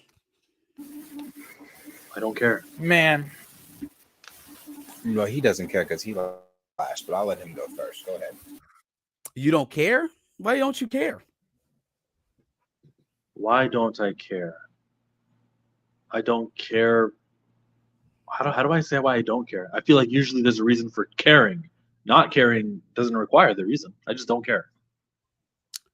You don't care as in you don't care about the movie? Like you don't care about Brave and the Bold? Or you think that it's going to be good with Hudson and Muschietti? Nah, she is the wrong pick. I did like Flash, but she is the wrong pick. And it's kind of like Simon Kinberg. I got to see what you can do because you're the guy who did Dark Phoenix, but I like Rebels. Whew. I got to see what the content is. Bad writers can write good scripts. That is true. I think the difference between Simon Kinberg and Hudson in this instance is that at least you can lean on Rebels when you think about Simon Kinberg. What is the positive project for Hudson? Like she's not associated with a project that I like personally. I guess this is a little bit different for you if you like The Flash, but there isn't a thing that she's been attached to that I've liked that I thought was even mediocre. Birds of Prey, I thought was below average. The Flash was awful. And we've never seen Batgirl. Batgirl was not unreleasable. Yeah, I'm about to say they claim it was unreleasable. So and they claimed it was unreleasable and released the Flash. So I don't know. I guess I'll leave Batgirl out of it because I didn't see it. But Birds of Prey and the Flash as a resume is crazy to get Batman. Like we thought it was bad that Shire is getting rewarded X-Men after how he performed with Thunderbolts. This is 10 times worse than that. This is so much worse than that. Because at least Thunderbolts was received well by the audience. At least the critics received Thunderbolts well. I don't think anybody I don't know. I don't know. Feels like a bit of a misstep. And the contrast as well is a problem here too. On one side of this Batman equation, we got Reeves continuing a popular story, adding characters and figures to that production that people are fond of, Sebastian Stan and ScarJo. And then on the other side, it's like, okay, I guess in the most gracious, we'll say we'll give you some time to see how it goes, but it certainly doesn't project well. No, not at all. No, not at all. This just, I think, speaks more to the incompetence that James Gunn has of running DC studios. I don't think that James is a bad director. I think James is a bad president. Darius, he hasn't had time. Bumblebee too? Well, it's been how long since he gave us the presentation that got canceled in 22. Yep. So it's been a while. He's given us Superman. He's now giving us Supergirl, which I don't think is going to do that great. Man of Tomorrow. We're hearing about Brave and the Bold, Clayface, Jimmy Olsen, things I've said. Jimmy Olsen, Gorilla Grodd, Mr. Miracle. These are, we're finally talking about somebody else in the league outside of Kal-El, and you're attaching it to other failures. That just, I don't know what you're doing. I don't know what okay. I don't know. Maybe is it DC? Maybe the rumors, maybe the speculation, maybe DC is cursed. Maybe it's not the people that run it. Maybe it's just DC because they can't seem to get the shit right. They cannot seem to get this, and I don't want to speak prematurely because I haven't seen Brave and the Bold. But while talking and preparing for it, if I'm going on a camping trip and I'm getting ready to go, and I'm asking you, did you pack bug spray? Did you pack the tent? Did you pack the essential needs? And you're, oh no, I forgot all of those things. Well, that doesn't sound like it's going to be a fun trip. We haven't gotten there yet, but it doesn't sound like it's going to be a fun trip. So even though we haven't gotten to Brave and the Bold yet, I'm hearing that, oh, she did Birds of Prey. Oh, she did Bumblebee. Oh, she did Yeah, X, Bumblebee Y, did and Z, not the help the others. case. Didn't help the case. Then, we're not there yet, but this is not going to be a fun ride. So we'll see exactly what this is going to look like.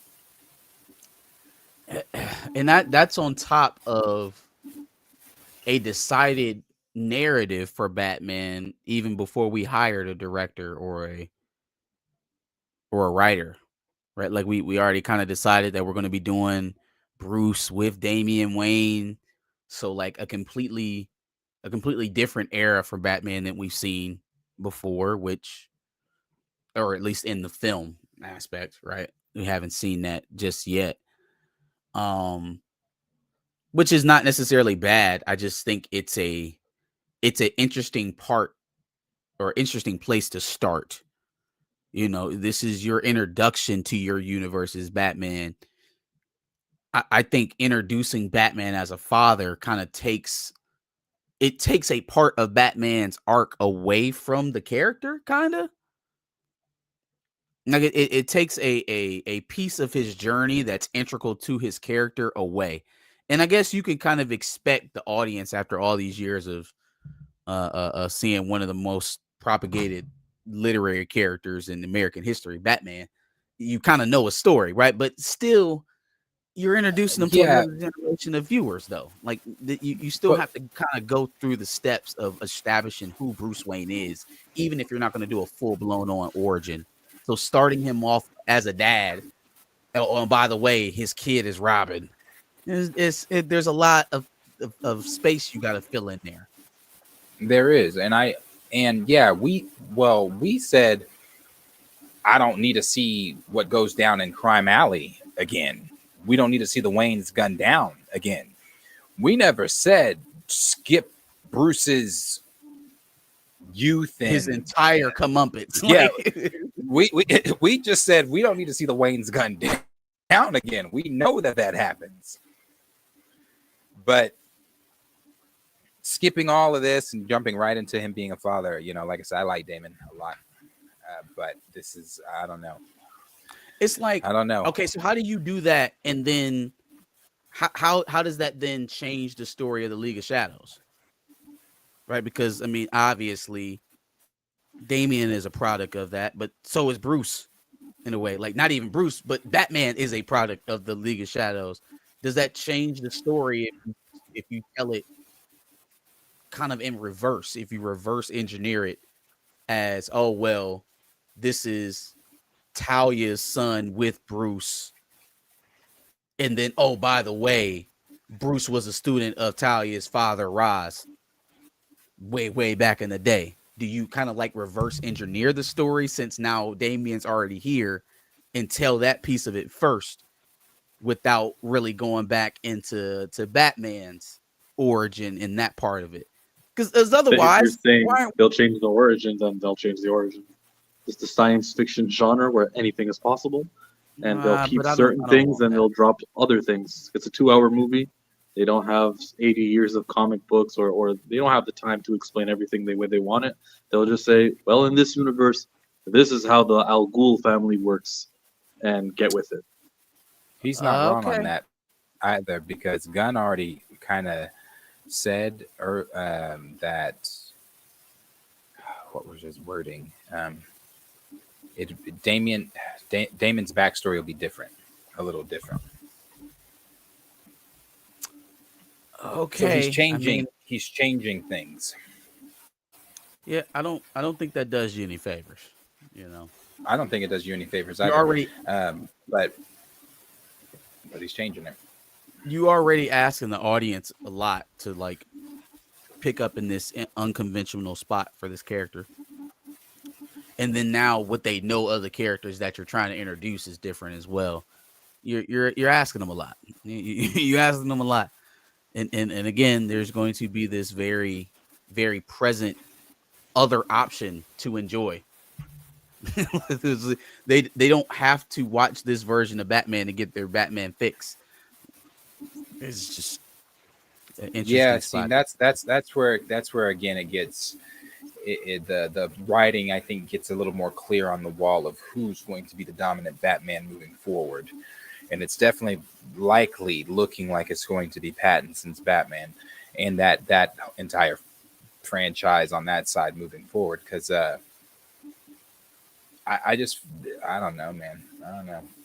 And I don't Muschietti may think not people, even be directing this. that's another thing, right? Because they just officially greenlit It season it 2 season 2. So and the supercut. oh yeah, he's putting together the 2 It films, doing that Tarantino thing. So he's busy. They might go and get another director, so that'll delay the movie. Meanwhile, the Batman is full steam ahead. People like it. You're asking people to get down with the Birds of Prey writer on the script. You'll probably even get an even more available director than what you got with Muschietti. Don't forget to factor in Supergirl and Man of Tomorrow will have come out by then, and it's anticipated that they'll succeed. No one's doing these movies planning for them to fail. Right. That's true. Right. That's true. That's true. How popular does I won't say both movies, because that's kind of hard to project. How popular does a film like Supergirl have to be to continue that positive momentum then? Because I mean, right now, if we're, I think it's fair to say it's neutral right now. I don't think it's over the moon excitement, and I don't think it's dead. Yeah, it's neutral, maybe a little bit above neutral. It's doing Yeah. fine. So with Supergirl, you would expect it to be, it maybe need to take a step beyond even what Superman gave it last year to kind of continue that track and expect something, big from Batman down the line. I think is just going to be complicated with doing both of those Batman at the same time, because people are going to be longing for whichever one is better. And right now, I mean, it's very early in both of their productions, but it seems like one has a decided path and the other one's just kind of, mulling around in James Gunn's brain as of right now.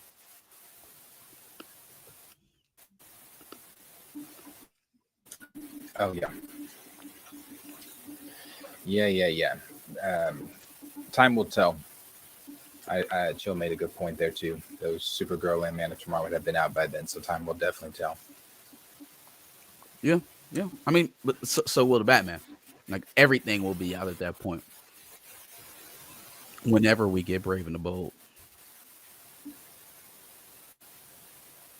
Who do you think the first villain will be? If we're doing for Batman, if we're doing Damian Wayne, or Damian Wayne, are we just gonna hop straight into League of Shadows, or are we gonna do the League of Owls? Red Hood, maybe Red Hood. That'd be a great movie. Red Hood. You're not the only Robin. So damn, we will have 2 fucking Robins in here. I think we literally did this. We talked about this. And then y'all suggested the same thing. You said we're gonna have 2 Robins in here, and neither one of them are gonna be Dick. Clayface would line up with what they already shot, though. I'd put Nightwing in the movie. Put Nightwing in there. No, cool. Clayface would make sense because of what's already have come out and what would have already been established. If we have a Batman cameo in Clayface, even if they don't show the actor's face, like kind of how like they did in Creature Commandos. You talking about in Clayface? Yeah. Yeah, I fully expect them to do that dumb shit. I fully expect that. Another villain it could be is Hush. I'm looking at the animated films that Damien has shown up in with Batman, and Hush is one of the villains in one of the animated films he's shown up in. Yeah, we got Joker and Two Face over there in in the Batman land. So I hope they really play If it I'm up. him, I would use a bigger known supervillain than Hush.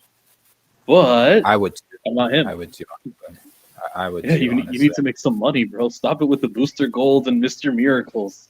Let's get some Mr. Freeze. Let's get He's some. asking so much of the audience, man. He really wants people to get down with his vision, but he doesn't.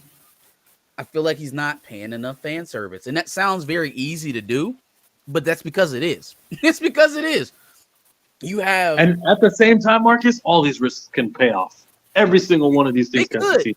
Supergirl could be huge. We could be like, oh my god, look how he hit it off with all these unknown characters, and he's only now getting Green Lantern in and all the other guys in the movies. Whoa, this guy really is an excellent movie producer. He has the foresight to believe in his own writing capabilities. He knew that everyone would be where we are at right now 4 years later, and then he gives us a Wonder Woman. What a genius. That is a possibility that I don't want to ignore, pretend it's not there, that this guy plans to succeed. And I like DC, just like I like Marvel, and I want these superhero movies to succeed, because the more movies that succeed, the more easier it is to do a Static Shock or an Icon or insert black character here, Vixen.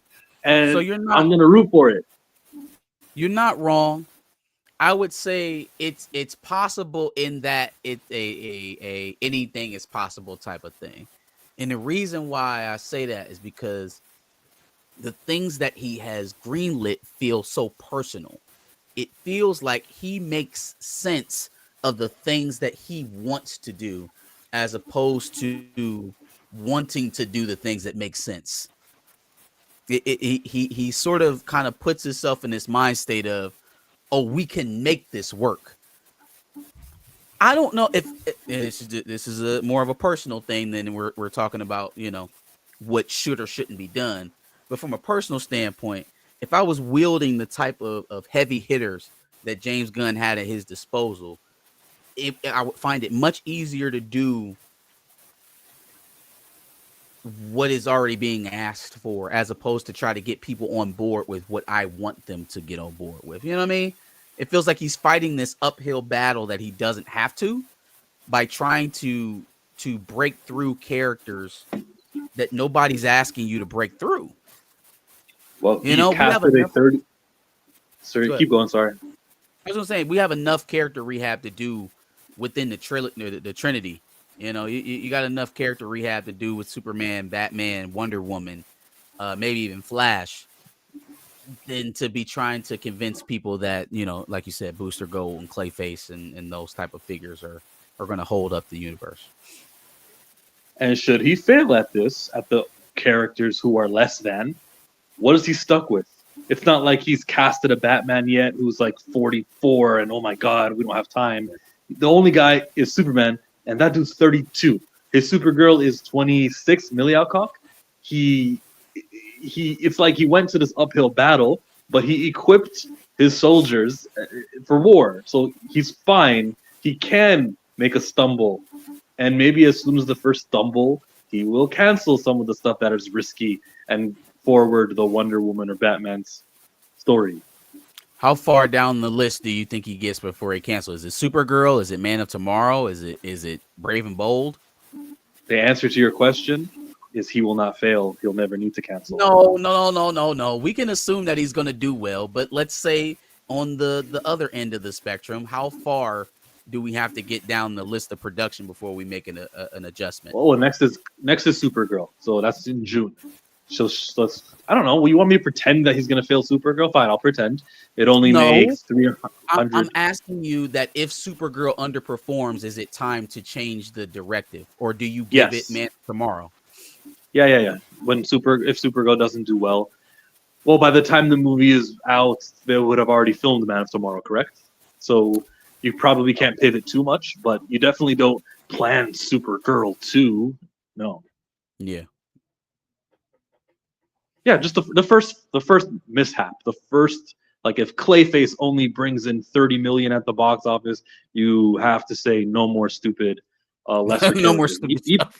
Even though the budget is low on Clayface, so the It's like super low. cost Yeah. probably won't kill them too much, I still would take that low box office of Clayface as reason not to. And then he looks like a genius if he makes 300 million off of a Clayface movie where the budget was 50, whatever it was, I forget. Someone can look it up. It's less than 100 million. Right, it's less than 100 million. So like he could, we've never seen this because all of Marvel's stupid ass movies cost a gazillion dollars, but we've never seen in the superhero era a Marvel or a DC do a low budget film. Oh, Joker, we did Joker for 50 million. Joker. Yeah, I see it as another example of it working. So yeah, the superhero fans exist and they'll show up for Joker. Not so many will show up for Clayface, but not so many are needed. And if you do dangle a Batman appearance, that's risky too because you don't want to over advertise. Yeah, that's going to be interesting. How do they dangle that? How do they dangle the inclusion of the rest of the DCU? Do you let it leak? Do you just have it heavily reported? Or do you literally put in your trailer that one cameo scene that the character's only in there a minute, but do you put that in your trailer? I would go with the latter. I think you got to I would allow it to spread organic. I would put it in as like a after credit or a mid credit scene, and no advertising. How do you advertise the movie? Advertise that Batman's when people are going to see Clayface, do you want them going in there knowing that the trailer showed? You know what I mean? Superman, like the same way Lobo was in Supergirl for a quick little second. I would want the Supergirl Lobo thing. That amount of screen time, I want that much of Batman in my Clayface or whichever character he's going to use, so that I could say, fine, you advertise that Batman is in Clayface, but you never oversold me on his level of importance in this either, so I can't be mad when I pay $13 and I only see one scene of him. Yeah, that's tricky though, because I think if you put him in a trailer or even a teaser, people are going to assume that he's in the movie. So if you don't plan on having him have an actual role in the movie and it's just like a glimpse of things to come or to promote a coming Batman project, then you probably don't put it in the teasers. So right? Can you say the name Batman? Exactly. What's that? So can you say the name Batman? Is that okay if they say that in the trailer? Oh yeah, no, they should be saying it all up through the movie. I'm saying if you're going to show trailer or anything like that, don't. Oh, okay. Oh yeah, they can say it in the trailer. Yes.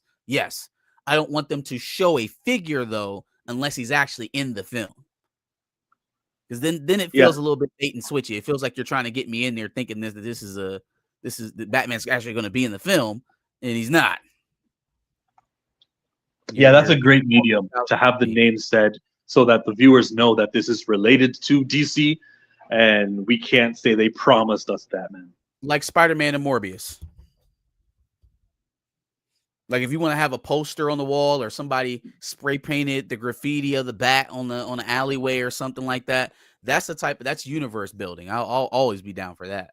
So the bat signal in the sky, bat signal in the sky type of thing. Yeah, that's cool. Clayface says, "Let's get out of here. He's coming." I mean, they should though. Like if you're a villain in Gotham, you should fear the bat signal. Does that necessarily mean that they have to have a direct conflict in the movie? No. But they should kind of set the table for who the big boss of Gotham is, and that's bats. That is the bats. I don't think that's good enough. Like, yeah. I mean, I've said it before. Yeah, he exists in this universe, of course. Like, I just like I don't know how many times, how much longer are we going to be like, okay, Batman's coming in a Clayface movie, or we'll see him eventually, or whatever. Like, man, too much drip. Clayface film. Go ahead and throw Batman in it. Yeah, I'm over that. Over it. You know what I think messed him up is that, well, I mean, I've already mentioned it one time in this conversation, but he really should have canceled some of those holdover projects, man. I feel like he started his clock prematurely because the reality is he's released one movie that's solely his, that he got from conception all the way through release. And but here we are 4 years later, right? Like it is what it is. The audience feels the way that they feel because we've been here all this time. But the reality is he's only released one movie, and the second movie is coming out this year. So we kind of have to wait for him to get going a little bit. But the problem is that he started making all these damn announcements and defining phases and all this other stuff. And he kind of took ownership over the stuff that really shouldn't have went through. And you for damn sure shouldn't have told everybody not to care about it because it wasn't going to be canon when you got the job. Like you kind of tanked the projects before they were even there. You might as well have canceled them at that point once you announced to everyone that all of it is going away. I don't know. He's got to he'll get on the horse, but he better do it quickly because I don't think he has as much time to fail and readjust. Given that, he fairly or unfairly, he's still synonymous with some of those old holdover failures, The Flash, Blue Beetle, Aquaman, Shazam 2. Like, people don't disassociate that with James Gunn. They just don't. So, whether fair or unfair, he has to start churning out some wins pretty quickly to distance himself between that and the failures of the prior regime. And it is unfair. Yeah. I mean, it could be that. I can say it's unfair, but it is what it is. And he could have done better to separate himself from it in the beginning.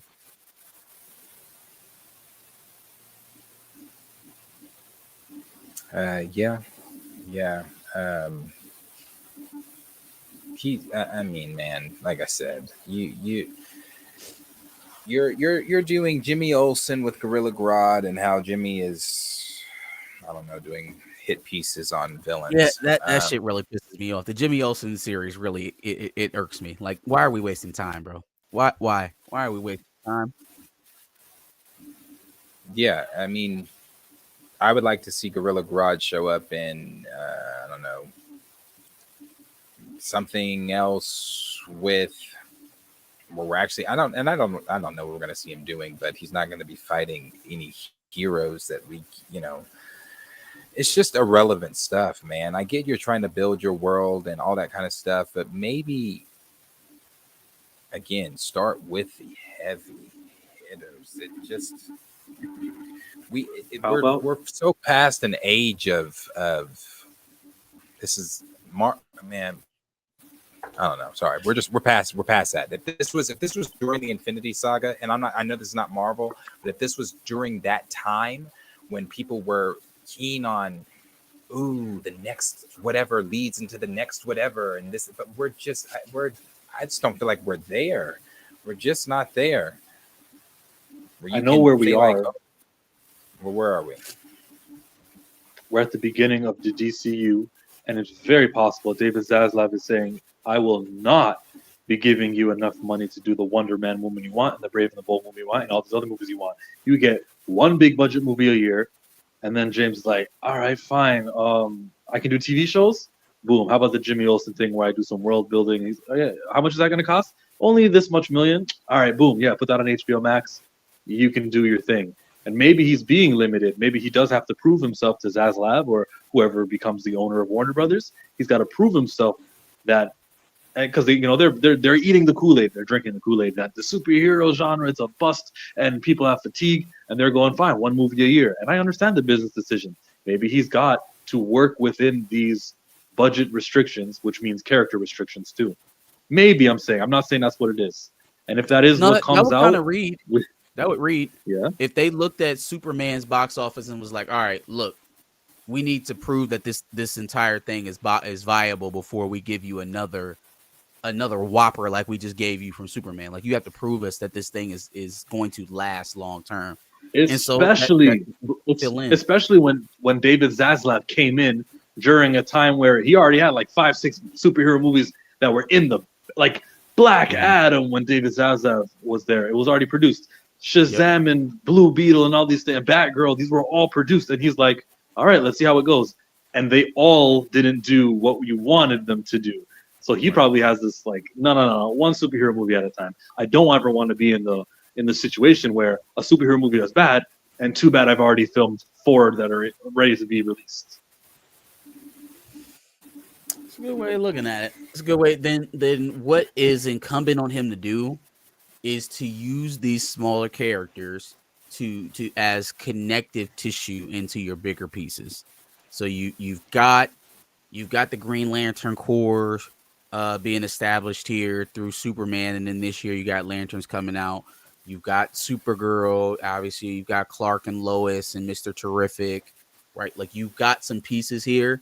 Use some of these little known characters to be the connective tissue in your universe. Like have Mr. Terrific pop up in a Booster Gold series. Have obviously they've got the whole Green Lantern connection going on with Guy Gardner and John and Hal, but continue to use that, right? Same thing with Clayface. Like it more than Batman. Obviously, we all expect Batman to have some sort of presence in that show, but even beyond Batman, you need to start defining your own Gotham. Right? You need to start setting up with what your version of Gotham looks like. You need to establish a feel. There needs to be a tone towards your Gotham as well, because even if it's not going to be Matt Reeves's Gotham universe, it has to stand alone. Like Gotham is its own entity. It is a world within a world. You have to define it differently than the rest of the settings that you'll have. So it's important. It's weird that we're going to see it introduced for the first time through Clayface, but it's still important though.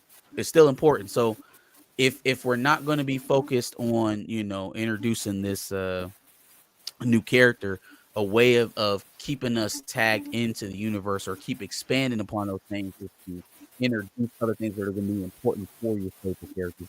Wow.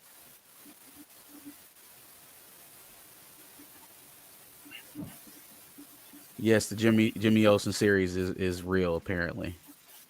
Look, Wonder Man reviews are out on Twitter. Uh-oh. First Wonder Man reviews. Great black representation on screen. Lasting representation. I don't think that's one of them.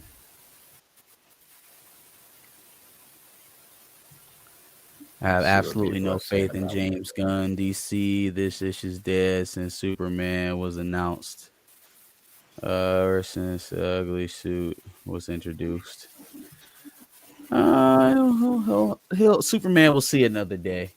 It's the rest of the universe that I'm concerned about. Wonder Man They say about Wonder Woman. I think that he was rumored to have like a casting call for Wonder Woman, to which he denied, but that's probably means that it was actually happening. So I want to throw my hat in for Melissa Barrera. It's just a long time away. So it's far off. It is very far off. It is very far off because you got to think we'll have the Man of Tomorrow, which is 27. We'll have Brave and the Bold, which is 28. So the earliest this movie could come out is 29. And well, I mean, I guess they could double up on one of those years, but they would have to start production on it here pretty soon, like in the next year or so. See, and I wasn't even talking about Batman. I was talking about the ensemble film, whichever he's doing, Justice Friends, Justice League. Oh, we can't do an ensemble friend. We cannot do it. We can't do it. Our Batman movie isn't coming out until 2027. That's we what I'm can't saying. do an ensemble movie. So I'm saying it's a long way away for you to still not have mentioned anything about any of them. It's a long way away. I mean, the last time he said anything about the Flash, he said that was 3 to 4 years out. Oh, you said it wasn't Wonder Woman, was Lady Maximo. A 90% on Rotten Tomatoes. Cool. Oh, you're really reading that? Yeah, that's what he said. What did Peacemaker get on Rotten Tomatoes? I don't know. I don't respect Rotten Tomatoes. I don't give a shit. So Twitter is buzzing about Wonder Man. They're saying it's good. Twitter's been buzzing a lot about recast T'Challa. If I could just change the topic to that, Sure. I feel like there's a renaissance in this bullshit and the Shuri bullshit. And I'd like to tell everyone who's listening with ears, stop focusing on Shuri. The T'Child is the threat. That is the long-term replacement for why T'Challa will not be on screen, not Shuri. Thank you. I concur. Yeah, there's no reason to fight about Shuri. We all love Shuri. It's Toussaint is the one that we need, excised.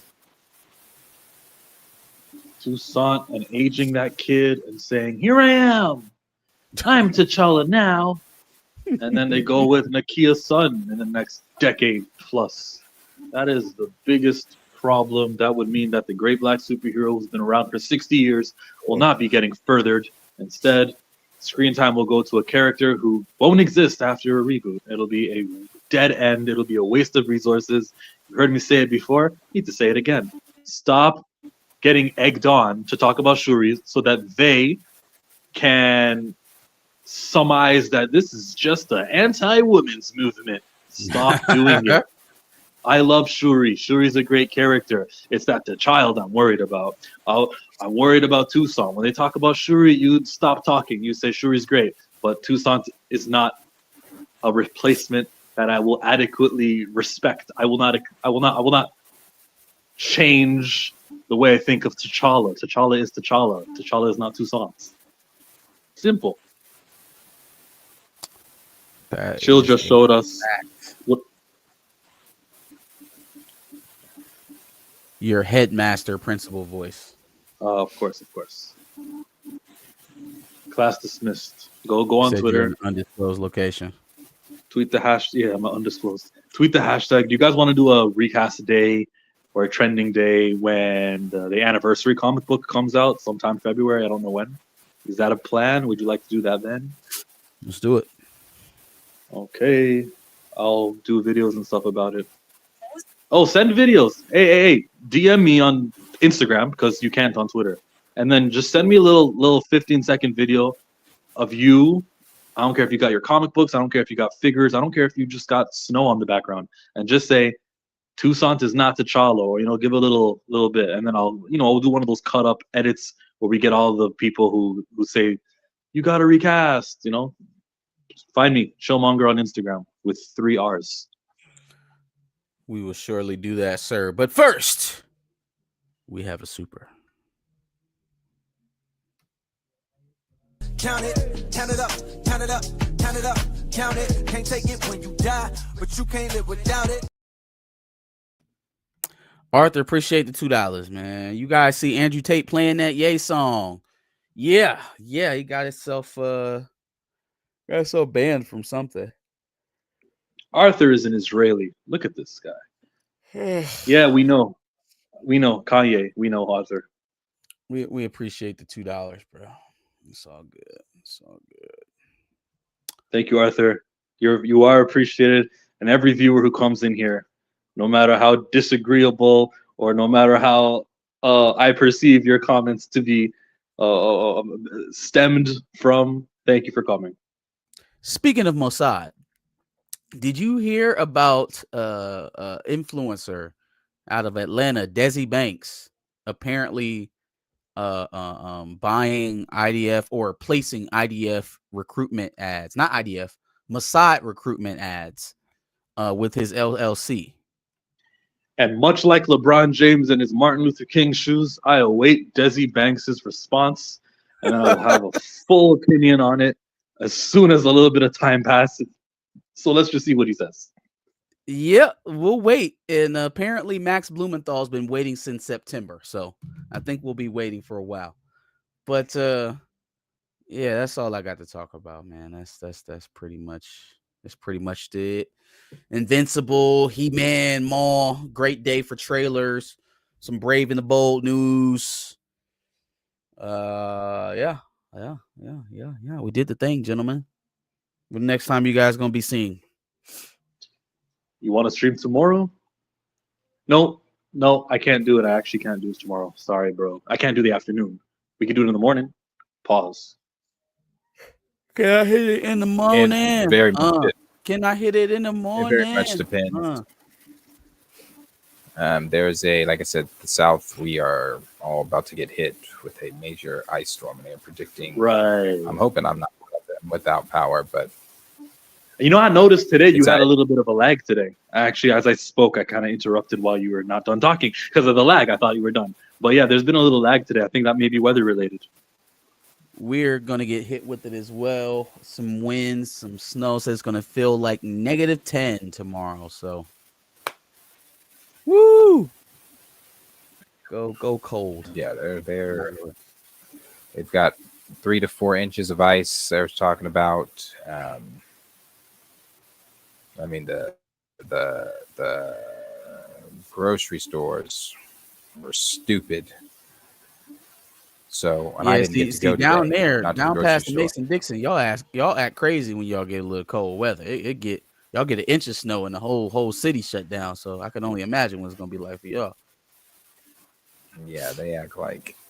He said Norman doesn't have the infrastructure because Norman is the backwoods. I ain't call y'all the backwoods. Yeah, it's crazy. It's they always act like that every single time. So who knows? Don't know what the weather's gonna be like tomorrow. Gearing for the worst. I got minus 17 Celsius, but I do not know what that converts over to. It's probably just as bad though. Yeah, I'm probably around saying. Stay warm, man. Bundle up. Get all your groceries in the house as soon as you can. Batten down the hatches. Stay put until it passes over. Best advice I can give. And stop tweeting about Shuri. Yeah, don't tweet about Shuri. Don't tweet about Shuri. Leave Shuri alone. Leave Shuri alone. You're right. All right, y'all. It's been real. We out of this thing. You can catch me live on Sunday with Josh at 4:30 doing dubs and L's, back of the bus type of things. I'm sure you'll see these gentlemen sometime later this week or this weekend. Popping back And in. send me your videos, please. I'll be on Instagram and Twitter. Shout out to you. Cue to Josh. Well, you're the one in Hey, control. I've been watching y'all every single time on Thursday and Friday because I swear to God, y'all switch up every now and then. But rock out. I'm fucking with it. I'm out. I love you guys. Thank you, I'm Josh. out. Appreciate it. Later, Josh. Bye, dog.